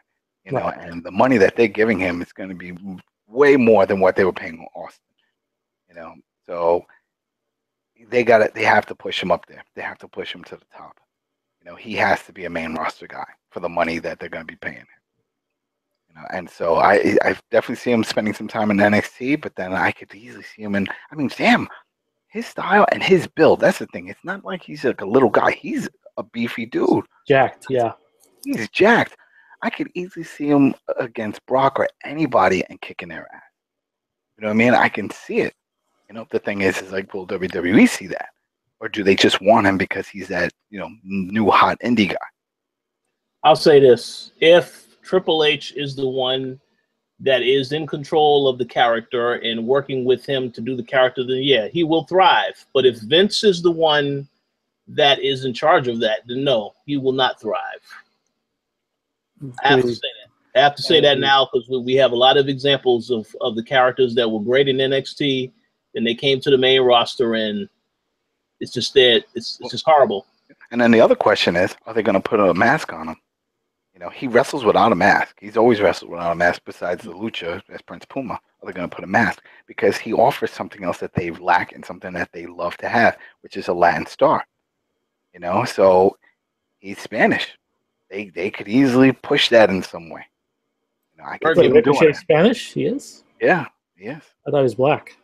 No, he's Spanish. He was talking about it too. He's not good with Spanish. He doesn't speak it. You know, he's raised here in the States, so it's not so great, which is why he doesn't do much of it on Lucha. But yeah, he's from he lives in it. He was from I think it was Atlanta, Georgia, somewhere down there.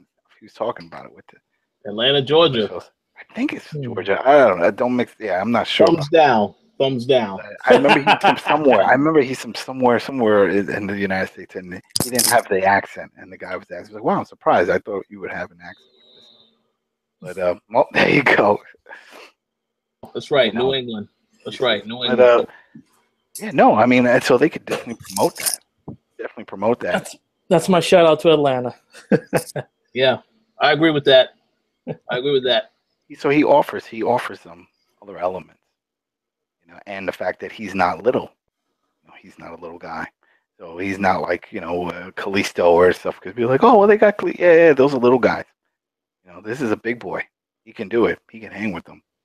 That's true. The main roster. He could do like what they wanted with Del Rio. That was the whole point. They kept Del Rio around, to represent that market, and the fact that he was a big guy.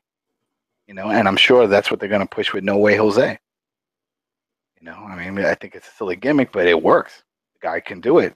It's believable. He's fun to watch. I like it. But yeah, I need to start watching NXT again. I haven't been watching NXT because there hasn't been a reason to watch. But yeah, we'll see what happens if he gets called up. Well, I assume that he will, but he's still new. I mean, he only did a few indie events, No Way Jose, before going to a tryout and then getting picked up. Okay, yeah.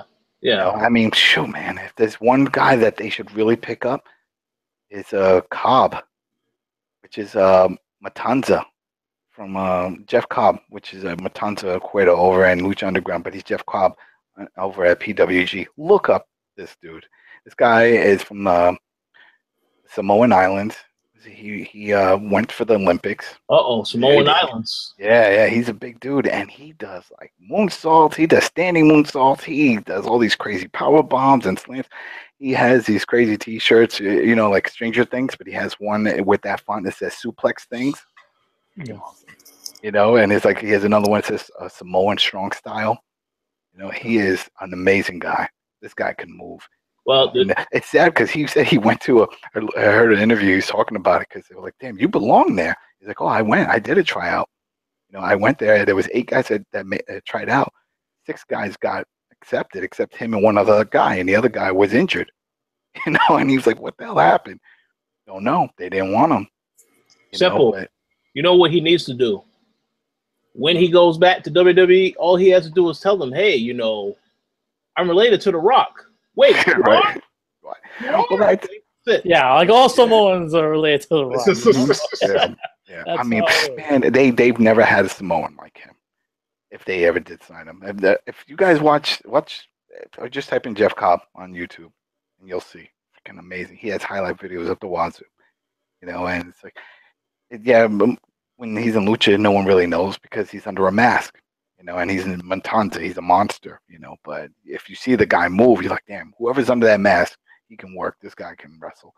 And that's the guy. I mean, they could definitely use him. He's a big dude, And then how Vince likes big dudes. That's why I'm really surprised that he just passed him. And plus, he knows how to work. I mean, guy is an Olympic wrestler, so he knows how to train. He doesn't slack on that. So I don't get it. But yeah, it was sad when I heard that he tried out and they passed on him. So that's gonna happen. Well, it's still possible. We'll see what the future holds. Who was it that? Oh, Matt Cross. That was another one that they passed on a few years ago. Son of Havoc. Yeah, Son of Havoc. And they passed on him, and I'm like, are you kidding? It's like it's like and the worst part is like they make it seem like he was a nobody. You know, I was like, yo, this dude's been around for years and he's still doing. You know, Son of Havoc is nuts. But again, they let him go. You know, it's all right. He's in Lucha. You know, and now there's a Son of Madness, which is this guy who's fighting, who's competing against him. That's like the feud there, but it's still good. It's good. I mean, Son of Havoc, yeah. Good.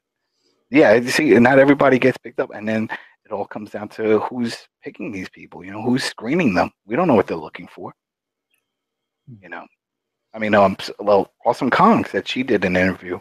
She did a tryout years ago, and Jim Ross passed on her. You know, and then eventually they hired her, but then she came out and said, he's like, yeah, you passed on me. And he said it wasn't his fault that he was sent down to grab a certain type of girl, which is they all wanted pretty girls. They didn't care if they knew how to wrestle. Just had to have that pretty look. You see, they threw that out the window now. I don't want to name any names, but you see, then that's fine. No, but that's fine. You don't have to be pretty. Guys don't have to be pretty.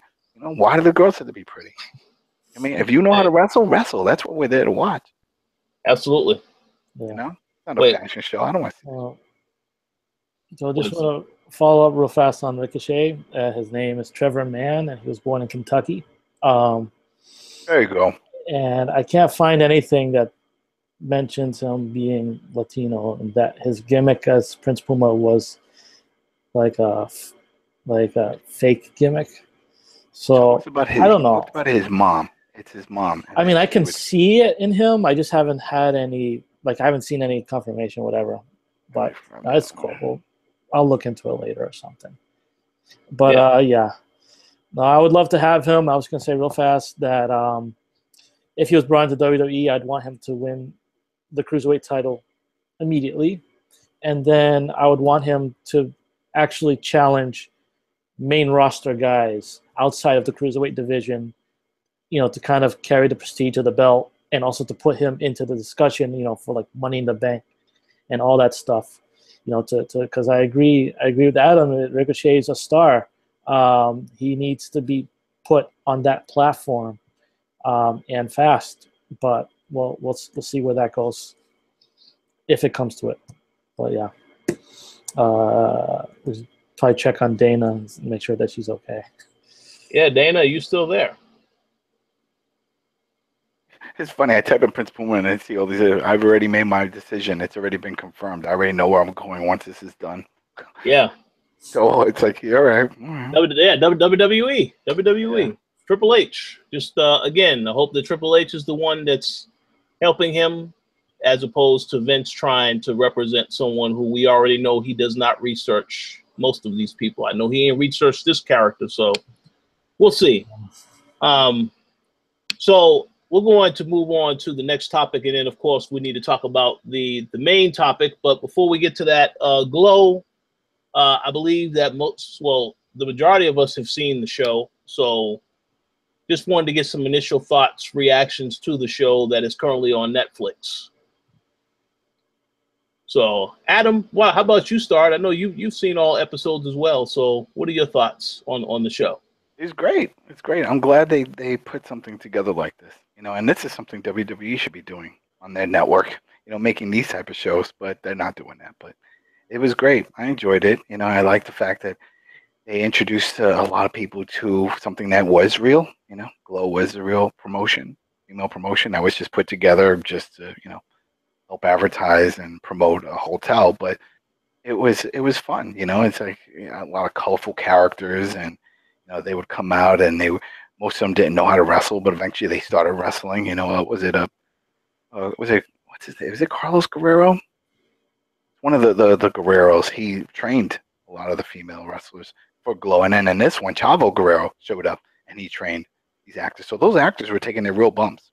There were no stunt ladies in this, you know, which is cool, because then it's like, all right, they're respecting it and they're gonna, you know, they train. Of course, Awesome Kong is on it. So I'm sure she helped out.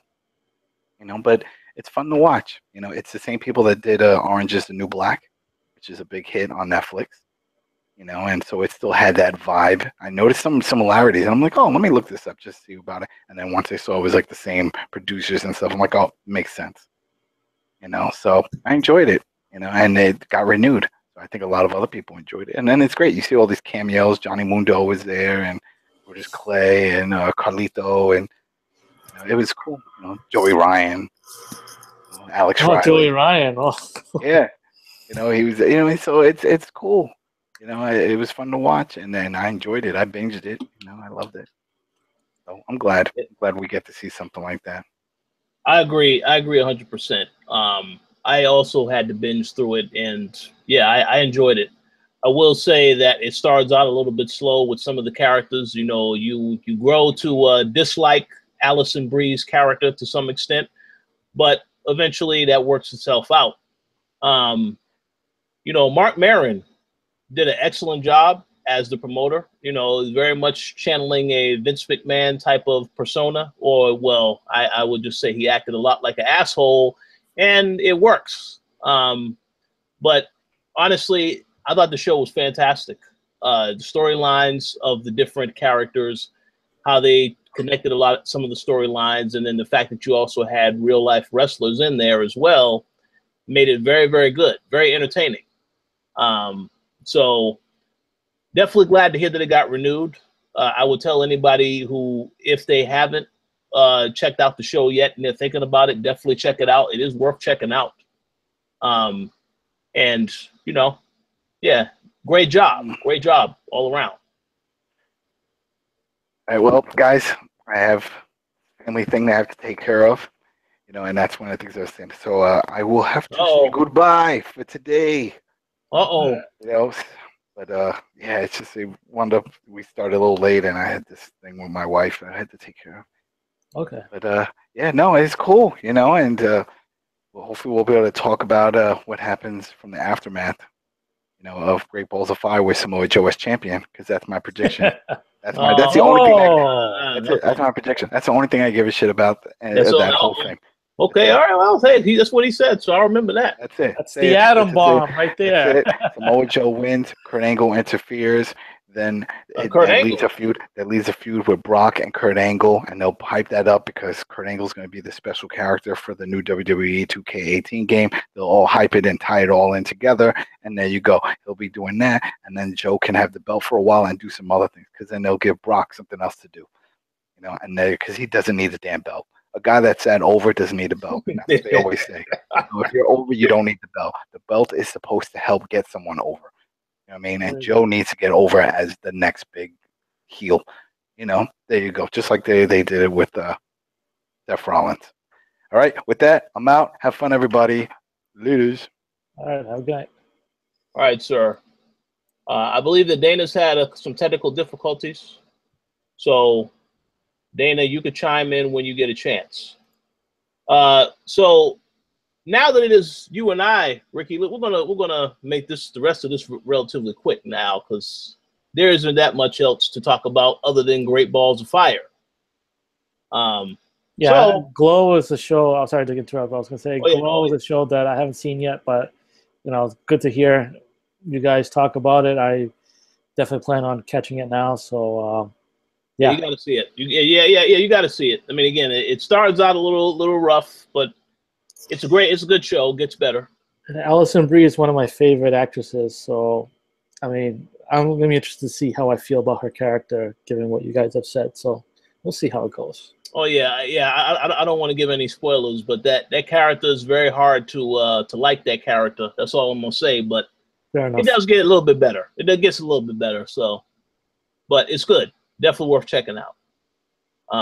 So let's go ahead and let's get into our quick thoughts on the Great Balls of Fire pay-per-view. This is without a doubt the most anticipated WWE pay-per-view of 2017, I believe. That's what a lot of people have told me. They said they can't wait. They said they're going to be singing the song, all day tomorrow. So let's go ahead and let's go over the couple of matches.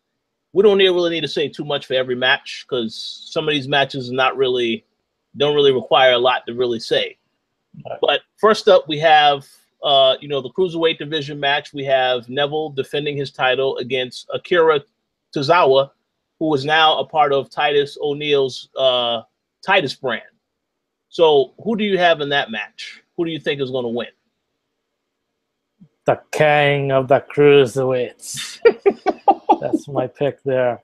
I know that the Titus brand, Titus Worldwide, whatever they want to call it now, it's not going to matter. I do kind of like the catchphrase of the power of Tozawa. It's kind of tacky and all that. I want to see a good match there, but I think Neville retains. I don't think it's time yet for him to drop it. I'm not feeling like Tozawa's going to be the one to do it, so. I'm going to just go ahead and say King Neville takes this. Yeah, I agree 100%. Tozawa is a great act, but the only thing that is really over with him now is the ha, ha, ha. And while that's a good little thing that people can enjoy doing, it's I don't really think it's enough. I know Titus needs to have someone that is successful for the purposes of his brand, but I look at how WWE treats Titus as a character, still very much a joke, not anyone to be taken serious. So unfortunately, I have to say Neville wins. And the other thing is, this isn't really a major pay-per-view. I mean, it's Great Balls of Fire. Yes, the card is okay, but this is not like a SummerSlam or WrestleMania, that type of thing. So for that reason, I definitely don't think he's going to lose that belt, because that belt should possibly get lost at a bigger event such as SummerSlam, which isn't next month. But he's definitely going to keep it. I mean, he's the best one in the division. He is the only. There's no real competition in that division. But yeah, I'd say Neville retains. Yeah. Plus, not only is it a small pay-per-view, it is a pre-show match of the small pay-per-view. Oh, it is. Well, in that case, yeah. Oh, hell no. And Vince wonders why the cruiserweight division is not over. Okay, there you go. There you go. Horrible. Okay. Yeah, so as I said, Dana, you could chime in anytime if you are able to, having some audio issues. Let's go ahead and let's go on to the next match. And this isn't in any particular order. We have Cesaro and Sheamus defending their Raw Tag Team titles against the Hardy Boys in a 30-minute Iron Man match. So I'll go ahead and say right now, I believe that Cesaro and Sheamus will keep the belts. The only reason why it's an Iron Man match is because, they'll have the Hardys win at some point, so that it doesn't look like they just straight up lose the match. So they'll maybe win one fall, but then, of course, with the remaining time, Cesaro and Sheamus will find a way to win and keep it, because I don't hey, Dana, you there? Yeah. Hey, it works. She's back. Never get Time Warner Cable. Never get Time Warner Cable. I swear to you, it's the worst. Okay, real quick. I can hear everything. Okay. Real quick. One is Glow is fantastic. It is wonderful. Chavo Guerrero Jr., a round of applause to him. I hate Brie Larson. I've always hated Brie Larson. But she finally, I don't know what it is, it all came together, and I loved her acting. I hated her in the room, so I was like, I'm going to hate this, but I love her in this. I look forward to season 2. Dixie Carter, by the way, she's going to be in there, and I strongly believe, a whole 10 seconds, and she's not even allowed to say the TNA's name. She's banned from doing that. So, no farts given to her at all, whatsoever. Oh, there you go. And Great Balls of Fire, I really don't care. There's literally 2 matches that's going to be great, and I don't really care about the rest. But I'll still watch, because for some strange reason, as a WWE fan, we are sadomasochists. We love to be abused, and we come back again and again. You're right. Yeah. You're right. Oh, and as for that, for the house show winning when AJ Styles won the belt at MSG, I think it was a brilliantly stupid move. I do. This is why. WWE has this concept that they think that they can jump up and surprise us by having him win at a house show. And yes, technically it's nothing new having someone change the title at a house show, but they think that all of a sudden we're going to think that WWE is surprising and new and has all these different changes, and therefore you have to watch every single show because you never know what's going to happen. No, they're predictable. This happened one time, and he's going to probably lose the belt. Who knows? But their way of how they did it made me very angry, and I wanted to see the match. I think it would have been more smarter to have it at Raw. So then we look, not Raw, what is it? SmackDown.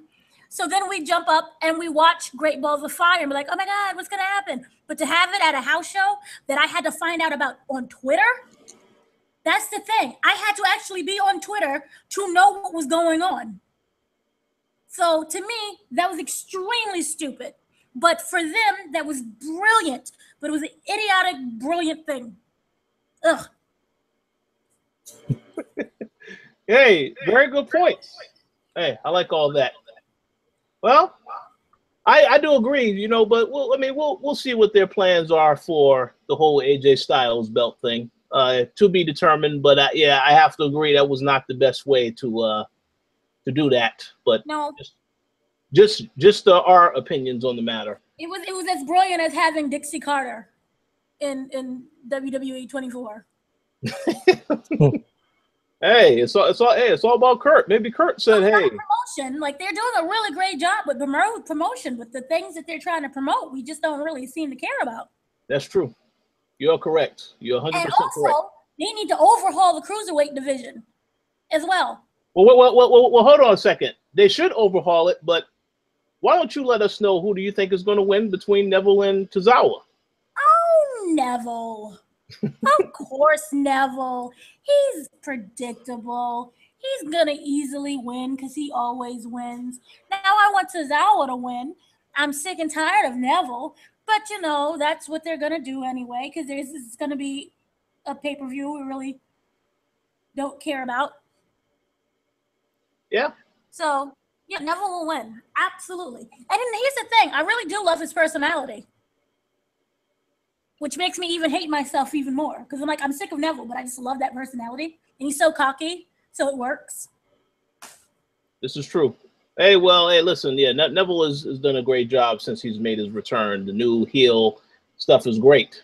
So, yeah, we can all agree he'll definitely be winning that match. But let's jump back to what I was saying about the tag match between the Hardy Boys and Cesaro and Sheamus. Yeah, I'm just going to reiterate again. I believe that Cesaro and Sheamus will win that match because the Hardys don't really need the belts. I don't think they need the belts.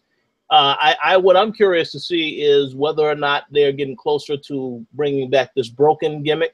No, absolutely no. No, they just sued him again. Again? Yeah.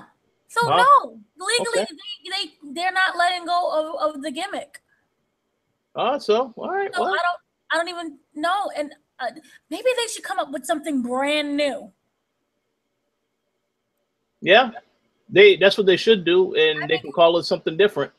They could, and then let the fans, figure it out for themselves. But they need something that's brand new, that is probably equal or greater to the whole broken gimmick. I'm pretty sure they can think of something, hopefully, because honestly, I'm getting tired of Team Extreme. I was a kid and they was Team Extreme. They're like old Extreme now. Let them have something new. Well, they can always just split them because, I believe that they are going to do that anyway. Can try to see if they can have singles runs with Jeff and Matt again. I'm so sick and tired of what they're doing to the tag division. I'm just so sick and tired of this. But we need a decent tag division. I don't want to see things completely. They're separating everyone. Let there be a tag division. Weirdly put Enzo and Cass back together and at least let them have a belt for at least 1 week and then resplit them up. But they need to overhaul that. They need to overhaul the cruiserweight, and they need to get rid of Brock.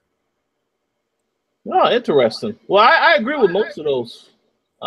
Definitely need to get rid of Brock. But what's even suckier is that he signed the contract. Remember, he renewed. Yeah. So he's already had the contract for 2018, and then I think he just signed a 2-year one. So by the time we're all dead and gone, he'll still be the champion. Well, I hope not. No. That honor will be reserved for Mr. Roman Reigns. So, yeah, there you go. But so real quick, Ricky, who do you think is going to win that tag match? And then Danny, you can tell me who you think. I just want to throw this thing in about what Dana said about Enzo and Cass before I forget. When they had the whole thing where they were teasing having them get back together, with Cass, apologizing and all that crap. For a moment there, I absolutely knew like he was gonna betray him there again. He was gonna like hit him at the stage. I knew that was gonna happen. But what I was thinking of for a moment, it'd be nice if they did have them kind of go back together. Have the tag belts for a short run. And then the whole time, you're just wondering, when is Cass going to stab Enzo in the back again? You're just kind of waiting for that shoe to drop. And then you just have one title defense where Cass just destroys Enzo and just says, you know what? I'm bored. I got the tag belts. I'm bored. That kind of thing. I would have loved to have seen that. Yeah, they got me for like one whole second. I was a little bit confused as to what was going on. And then I was like, no, this is WWE. They're not going to be that smart. Yeah, that's so true. To answer the question, I'll say Sheamus and Cesaro retain. They just recently got the belts. As Rich said, the Hardy Boys are already over. They don't really need the tag belts. They got it at WrestleMania. It's a surprise. They'll get another. I don't think they'll split them just quite yet. They'll get another title run.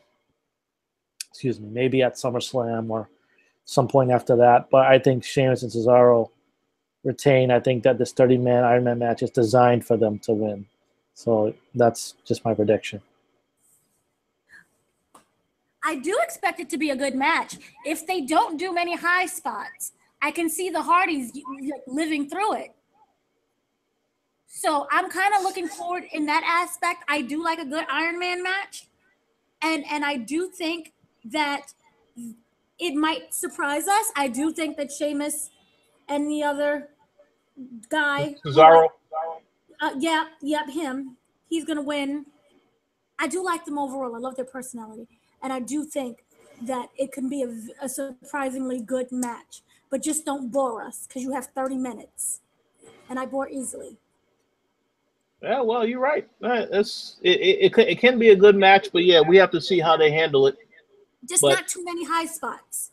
Because that's just is too much for a whole 30 minutes. I agree. We'll see. All right, so the next match, since you guys already mentioned this, we're going to go ahead and do this now. Big Cass versus Enzo Amore, singles match.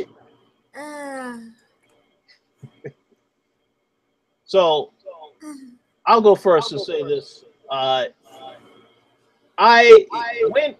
When they had the whole situation with the breakup, I enjoyed.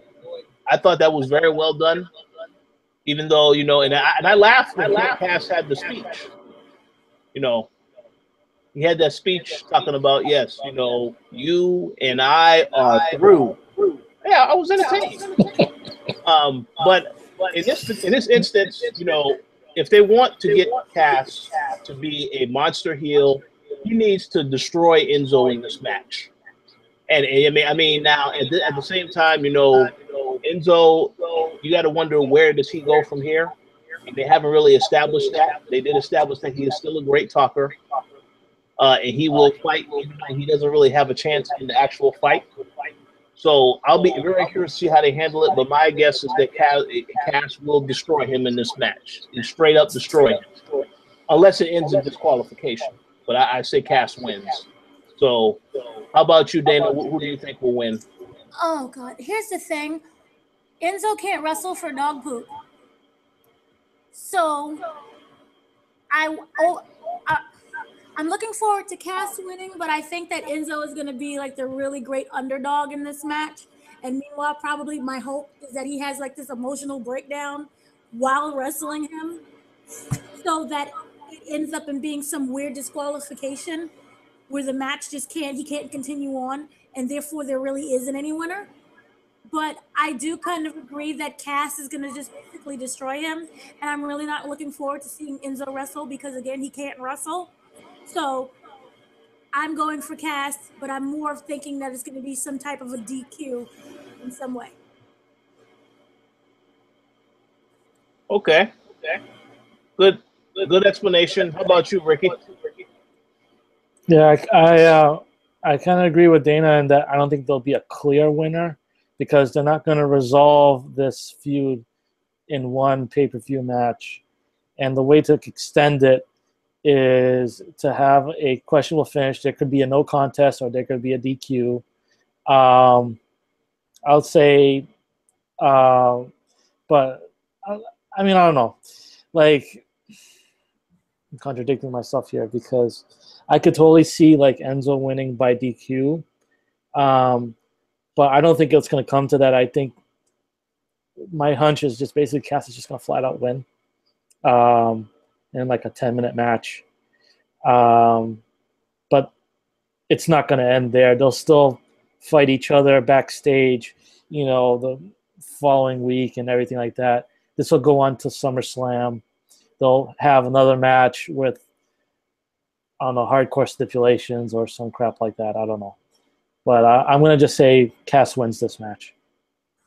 Oh, and I think for some strange reason, Big Show could be utilized in this. Because what was the whole purpose of him even being there? I know they like to drop storylines and drop people, but if they really want to do this smart, I do see Big Show somehow being used in this match in some form. Maybe he's the one that causes the DQ, or maybe he's the one who ends up helping Enzo. But it'd be really interesting to see him incorporated in this match some way. I agree with that. I'd like to make a quick comment. Well, no, you go first, Ricky. I was going to. I hope I'm not stealing your comment here. I'm thinking that one thing that's an entire possibility is that Cass destroys Enzo, and Big Show comes out to stop the bleeding, and that kind of makes the next feud of Cass versus Big Show to kind of go run that along, and you might have Enzo off TV for like a month or so. I mean, that's a possibility. Or it could be some type of handicap match during SummerSlam. See, my thought is that could happen too. But my thought is that Big Show, Cass will destroy Enzo so badly that Big Show, that's going to end up being a one-on-one match for SummerSlam. Because you got to remember one thing. When that whole incident happened and Kurt Angle was out there trying to determine who did what, Big Cass, in Big Show, they had words with each other. And Big Show said, hey, you don't want none of me. So that was already kind of the seed that eventually that feud is going to happen. And for some reason, Vince McMahon is the only one that still thinks that Big Show is a big deal. So I definitely see Big Show having a match at SummerSlam against Big Cass. Yeah. So we'll see what happens. Yeah, and I don't think that it'll be a handicap because I think Enzo, character-wise, will have too much pride to ask anyone else to help him fight his battles. He has to ask.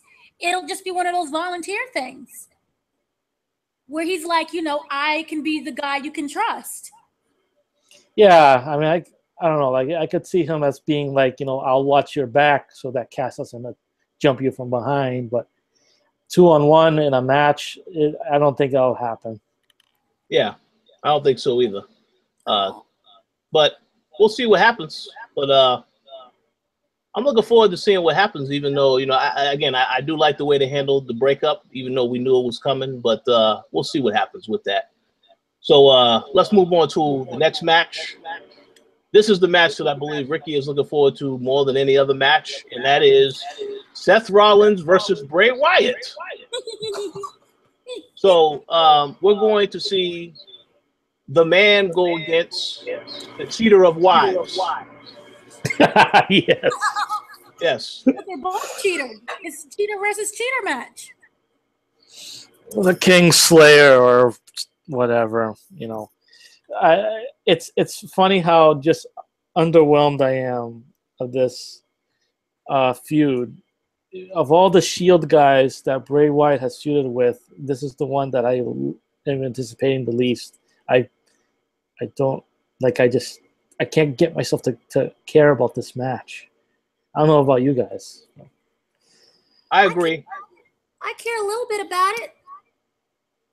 I like Seth Rollins. I don't think that, that WWE knows what to do with Bray, and they need to not do that stupid special effects with the beetles and the roaches crawling on the floor. And just let them have it. They're both very good wrestlers. Just let them wrestle. Don't have any gimmicks behind it. And it could actually turn out to be a good match. See, I agree with that, and I will say this, that I don't really care about the match either, but in my personal opinion, and let me just give a disclaimer here, let me just say this, I don't approve of anybody that cheats on their wife, but I will say this, Bray Wyatt has already won. Even if he loses this match, you got JoJo, it's a wrap. It don't matter. You can lose the match now. Oh, yeah. Yeah, you can lose the match now. It's fine. You won. JoJo. Oh, little JoJo. JoJo, you could have gone with this. Why were you going to go with Bray? I'm just kidding. I'm sure Bray is quite the charismatic gentleman or something. God. I don't know. But, yeah, that's a terrible situation, personal matter with him and all that. But it doesn't take away that he is also, Bray Wyatt is a fantastic performer. I just don't like that WWE has no direction with him. When they have something good going with Bray Wyatt, they seem to derail it for no reason at all. They had him have the Wyatt family, and when it started to get stronger, they said, let's just split them up. They had Bray Wyatt had the powers of the Undertaker and Kane, and then randomly Undertaker and Kane just squashed them, and they got the powers back, and that idea was thrown out the window. You had him win the WWE title, which was a shock to me, and then have him drop it a month later to Randy Orton. It's just whatever. So it's like, it just tells me that they have no faith in this guy. They don't know what the heck to do with him. So I can't get invested in him because I don't see big things for him down the line. I just don't. So this Seth Rollins Bray Wyatt match is like a regular Raw match to me. I don't see, it's the build up to it wasn't great. I mean, I'm hopeful that the action in the ring will make up for that, but we'll see. Prediction wise, I'm going to say Bray Wyatt takes it though. I see Seth. I do. And it could be a lot worse. At least it's not another House of Horrors where it's like a half pre-taped match and, it's really stupid. I think that they're both, I think they're both equally talented. They both seem to not have any direction, but the match could still turn out to be very good. So I'm going with Seth Rollins. Just, he's more athletic-wise and just more, I think, built for this match. So I like him better. Yeah, my pick is Seth Rollins.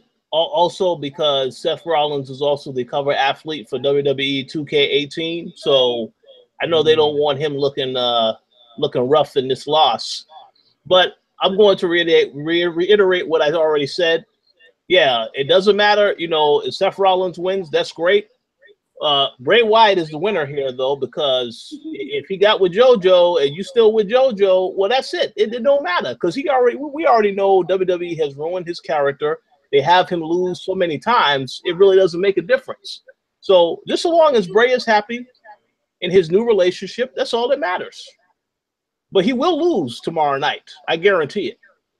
and it would be nice if they would do something with Bo, because Bo right now is looking very Brayish. That is a good Wyatt family guy, yeah. That right there is the perfect segue to the other match, because we know that Bo Dallas will more than likely be involved in this match. And, of course, that match is The Miz defending his Intercontinental title against Dean Ambrose. And in the listing, it did say Maurice, Bo Dallas, and Curtis Axel will be ringside, which I find interesting. So, who do you guys think is going to win that match? Bo. That's my answer. He's the Bo. winner. Bo wins. That's So it. so the Miz wins by default. Ugh. Just Bo wins. Forget the Miz. I'm tired of the Miz. He's a little like I love his personality. I love the gimmick, but it's just a little bit boring. Right now, it's stale. I I think need something to juice it up. But at the end of the day, Bo is the winner. well, I agree. Bo is the winner. I will say this though. I still think that taking the Miz off of SmackDown was a bad decision. Yes, and then replacing him with those horrible Maria and that her husband. Hey, yeah. It's the horrible, and it goes nowhere. They have no personality, and Maria looks like she's dead inside. I don't think Mike would appreciate that comment. You talking bad about his wife, but I will say this, you know. I will say this because you mentioned it. I do think that they are setting up a feud between Mike and Sami Zayn because of the interruptions that Sami Zayn has had for 2 weeks in a row. But yeah, I guess these guys are supposed to be the Miz and Maurice on SmackDown. I'm not really impressed yet, but we'll see. How about you, Ricky? Who do you think will win between your boy Dean Ambrose and the Miz? Dean Ambrose may be my boy, but there's no way he's winning this match. It's going to be the Miz and his entourage. I refuse to call it the other word that they're using. It's so stupid. So Miz retains. Yeah, I agree. I'm surprised Dean is still employed this long. Hey, he's very popular. You know, when we went to Mania, his merchandise was selling. It was selling months ago. It's just so he's there, and then Austin's gone. Ugh. Well, it's unfortunate, but hey, it's all good. He's part of the Shield. They try to take care of the Shield members, even though they have a clear favorite of the three that they try to shove down your throat. But we're gonna get to that soon. Don't worry. I know you're anxious to get to that, so we'll get to that soon. Next up, we have Alexa Bliss defending her title against Sasha Banks. So who do you guys think is going to win that match? Boredom will be the ultimate winner. Those two have been competing against each other for so long now. Does anyone even care anymore? It feels like they're just the same person after a while. So, I'm gonna have to just. I'll say Sasha because she's the crowd favorite, and her hairline needs a win. That's terrible. That's horrible. That's terrible. But that's funny. It's funny. That's why it's great. Yeah. I'm gonna go the other way and say Alexa retains. It's a pretty conservative prediction to make. But you can consider one thing is that for whatever reason, they don't like Sasha to win at pay-per-views. They want her to win on Raws. I don't know why, but that's their thing with her. So, and also Alexa Bliss, I feel like that maybe Vince sees a mini Trish Stratus in her. So they kind of want to have her like go through the roster, I guess, before she drops it to someone. Same roster over and over again. Yeah, because it's overexposure. That's the problem, is that the women's roster is so small, and they have these weekly shows, and you just see the same matches over and over and over and over again. And so you get nothing fresh. Yeah. But I think Alexa is going to retain. I think that Alexa Bliss is going to retain, and it will be one of those. Listen, one thing we didn't mention, and maybe we are going to mention this when we get into the next two matches, but we know WWE has these screwy finishes. So there will be at least one or two screwy finishes at this pay-per-view, if not every single match. This is one where I think it will be a screwy finish. I think Nia Jax, they still haven't had the whole confrontational battle between Nia Jax and Alexa Bliss. Now, we already had teasers of that. We had the little match that they had. But I think that they still want to go in that direction eventually. My guess is that they do. So I think that Sasha Banks could win. She could win. But here's the thing. Next month is SummerSlam, and it's going to be in New York, Barclays Center. The last time that Sasha Banks was in the Barclays Center performing in a title match, I believe that was when she went against Bayley, that NXT title. I think it will be a bigger deal for her to win at SummerSlam, which means that tomorrow this match will probably end in the disqualification. But I could be wrong. But my thing is with Alexa Bliss, Alexa Bliss is great. She's been doing a good job, but when they try to control a lot of stuff she says like that, this is your life segment, that was horrible. So they need to not try and do that stuff. But I think tomorrow she will find a way to try to hold on to that title, but she is going to lose that title by SummerSlam because they have this whole resurgence for Sasha Banks again. So we'll see what happens. Now, I could be wrong. Sasha Banks could win tomorrow night, but my guess is that they will hold off on that, and that will for sure happen at SummerSlam. But we'll see. So 2 more matches to get into. We have, of course, well, let's go ahead and let's go into this now. This is Dana's match she cares about the most. Roman Reigns will face Braun Strowman in an ambulance match. Braun! How could you not love him? It's Braun. It's ambulance. Nope, he's winning. That's it. He's winning. It's as simple as that. It'll be a cute little match, where Roman will try his little best and fight through and do his little corny super punch thing. But no, I eventually see him getting thrown into the ambulance after being tossed around like a rag doll. So. Possible. Okay, how about you, Ricky? Hey, Cole. This is Vince. Of course you know that, because I've been screaming in your ear for the past decade and a half. Listen, you need to refer to Roman as the big dog, and you need to say it like 1,000 times every show. The big dog. Say it like that. Big dog. Yeah. It's going to be Roman Reigns, a.k.a. the big dog, retaining. Not retaining. He's not retaining shit. He's going to win the ambulance match because it'll be his way of getting his little payback on Braun. Though, I mean, kayfabe-wise, he put Braun out of commission, so it should really be Braun getting the revenge. But I feel that he already did that by coming in and throwing Roman against the ambulance and all that stuff. And then you have the whole thing of as soon as Roman Reigns announced that that he gets to make himself #1 contender for the for the WWE Universal Championship at SummerSlam. That tells me that they're not going to have him just lose right before that. So I see this, and that's the thing. Like, I knew that they were going to have another Roman Reigns Braun Strowman match, and I was pretty excited that Braun Strowman came back and everything. But as soon as Braun was like, in an ambulance match, I was like, fuck. Roman's totally winning that. It's designed for that. It reminds me of Cena versus Ryback, that little feud that they had, and I believe that was also an ambulance match, and that ended with Cena putting Ryback through the roof of one of them or something like that. So I don't know how exactly they're gonna play it out as far as how Roman's gonna win, but that's how it's gonna go down. Roman Reigns is winning that match.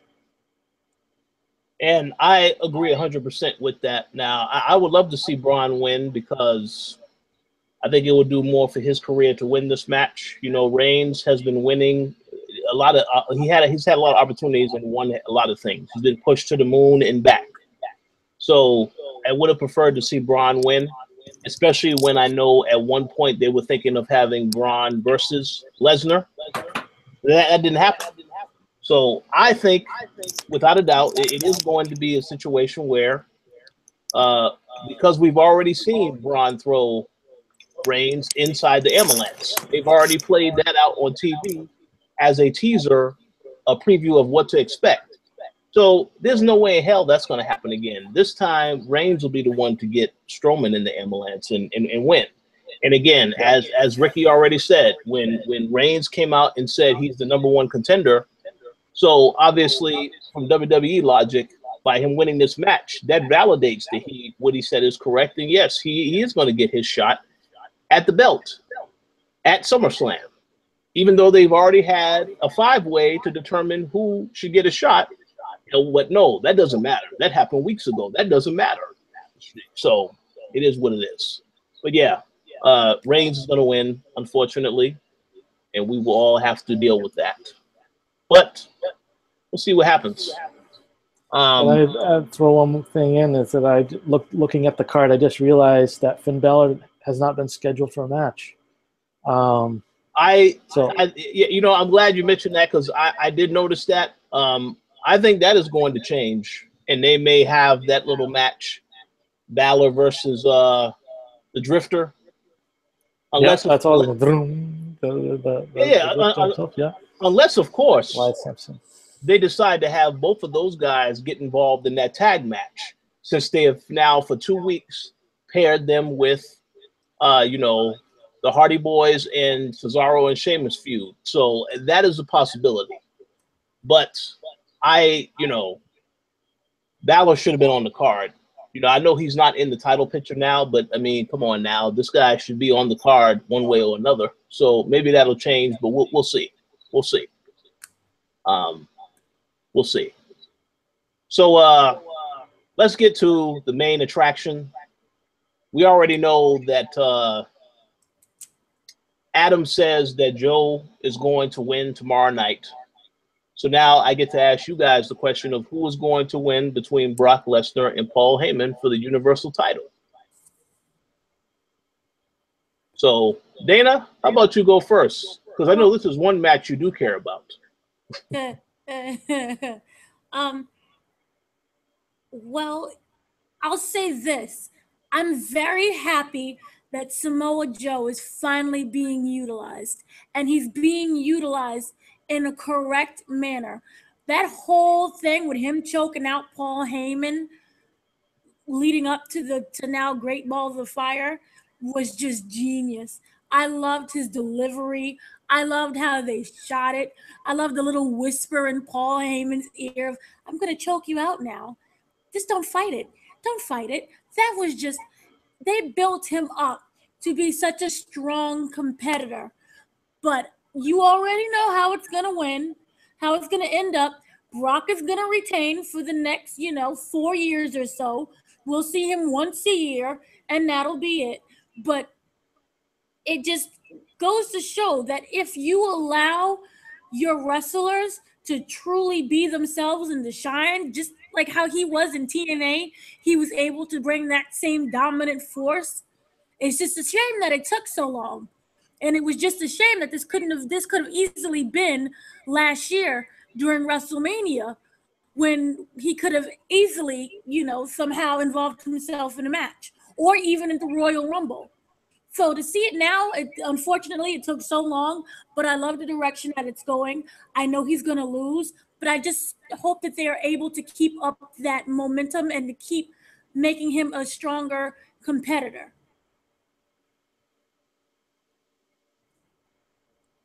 All right, so those are very good thoughts. I'm going to say something real quick, and then I'm going to let Ricky give his thoughts. I agree 100% with what you said about how they built up Joe. They've done a fantastic job with Joe. I feel like this is a situation where, once again, maybe Vince didn't really know what all he was getting with Joe, and then Joe did impress him with how he's been getting over with everything that he's been doing. But yeah, this is a situation where they will, again, because Joe did such a great job. Well, Joe, we need you to do us the favor, though, and lose this match. Don't worry, we'll get you back later. I don't know when they're going to do that. But unfortunately, it is Brock. And the bad thing about that is, if Brock wins, I think you can guarantee Reigns and Brock at SummerSlam, and then you will see Reigns win that title. And then later on at WrestleMania, I expect to see Reigns versus Cena. since John Cena has already gotten on the microphone and called out every wrestler that if they got a piece, if they want some, come get some. And he mentioned Reigns also. So I think that is going to happen. But unfortunately, Brock Lesnar is going to win. I'll be genuinely shocked and happy if they have Joe win, because I feel like they could have, honestly, it could have gone any way, because Joe, if you think about it, Reigns hasn't beaten Joe yet. So you could have had him win this match and then go into SummerSlam against Reigns, and then that will be when Reigns beats him. But I don't think they're going to do that. I think they're going to say, no, Brock needs to go over, and that's it. Because they got Brock's contract is still good. They need to get the most out of him for the time being. So I say Brock is going to win, unfortunately. How about you, Ricky? I agree with everything you just said, all the points you made. I think that if you recall back to the Raw after WrestleMania, you had Paul Heyman call out Roman Reigns as a challenger to the newly minted Universal Champion Brock Lesnar. And I think all of us were dreading, well, anyone that's not a big fan of the way Roman's been booked, has dreaded the idea of waiting a year for that match to happen at the following WrestleMania. So with Roman putting his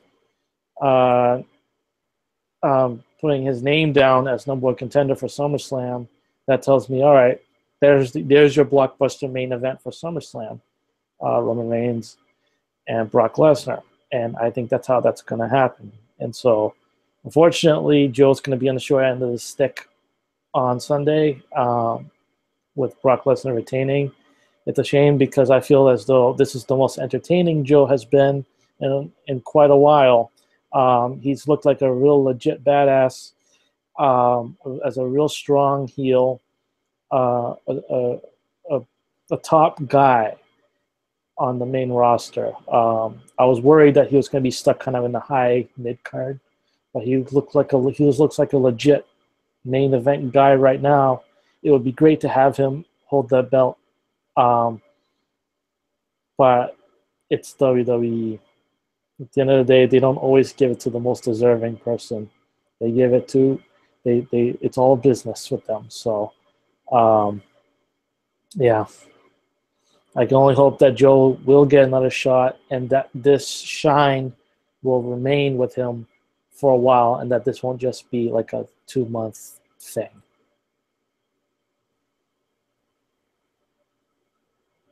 Very good points. I hope. They keep saying he will still be in the picture. I don't know how the hell he's going to be in the picture if he ain't got the belt, but that's interesting. We'll see what happens. But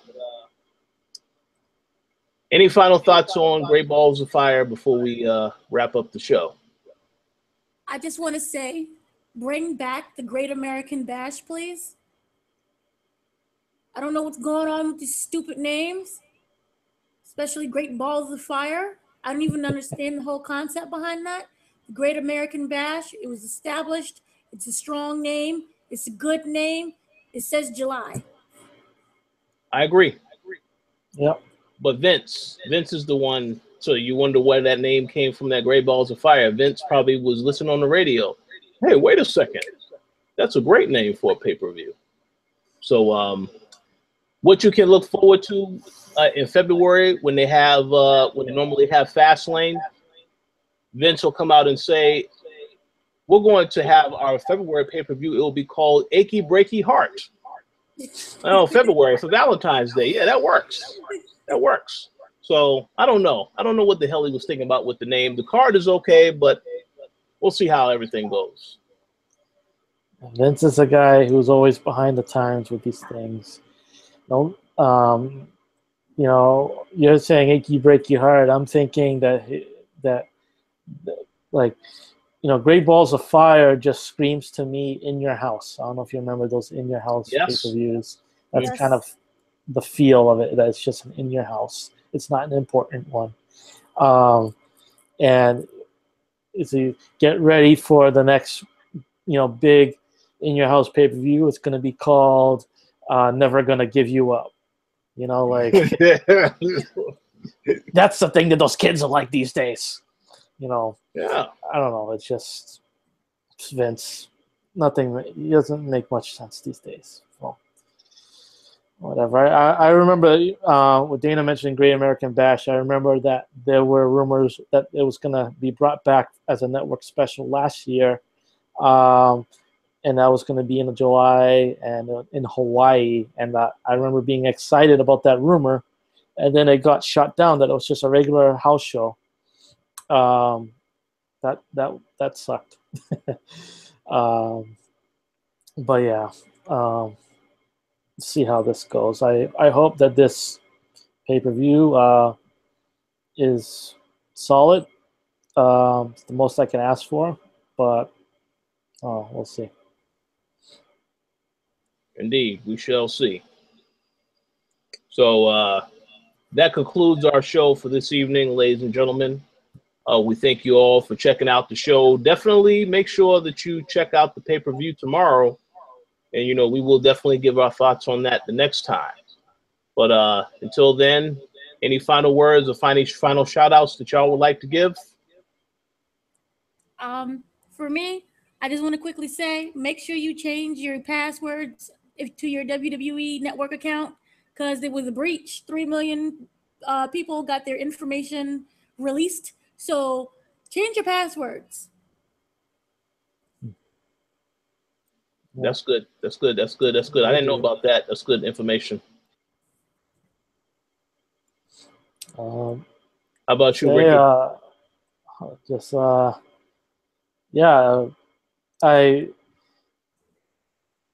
don't know if you guys noticed the WWE belt missing from back there. It's currently in the closet because I don't want to look at it. I'm a little disgusted by the product lately. And this is me proving myself as a hypocritical masochist that I still have the network, free trial, and that I will still be watching this event, hoping that things will turn around and that things will be better. Because every once in a while they come up with something good. New Japan is. I find that I'm really, really enjoying that product, and I don't know how much of that I'll be watching on a regular basis. I find that when I just watch the pay-per-views, I really enjoy it because it's kind of a treat, you know. Like I feel that with WWE, it's very easy to kind of get caught in the rut of every week going through the motions. Like, okay, you know, it's same promos all the time, same matches all the time. In New Japan, it's something different every time because you're only catching it once a month or every 2 months, things like that. So, I hope to see more of New Japan as an alternative to see, you know, for wrestling and all that. So hope we do more of these podcasts a little more often. You know, these are fun to do. And to anyone watching, definitely visit thekoalition.com for all your video gaming needs and stuff. So, it's good stuff. Absolutely. I agree with everything that he had to say. Yes. And also, pick up Chris Jericho has a new book. No is a 4-letter word. I got my hands on an advanced reader copy. It is hilarious. It's just about him. He takes wrestling and puts it into the marketing business frame of mind, but he has all these different anecdotes and all these different stories about him on the road and also him in the band. So pick up that book. It's funny. Sounds good. Yes. So one more thing, and I want to make this a topic for the next podcast.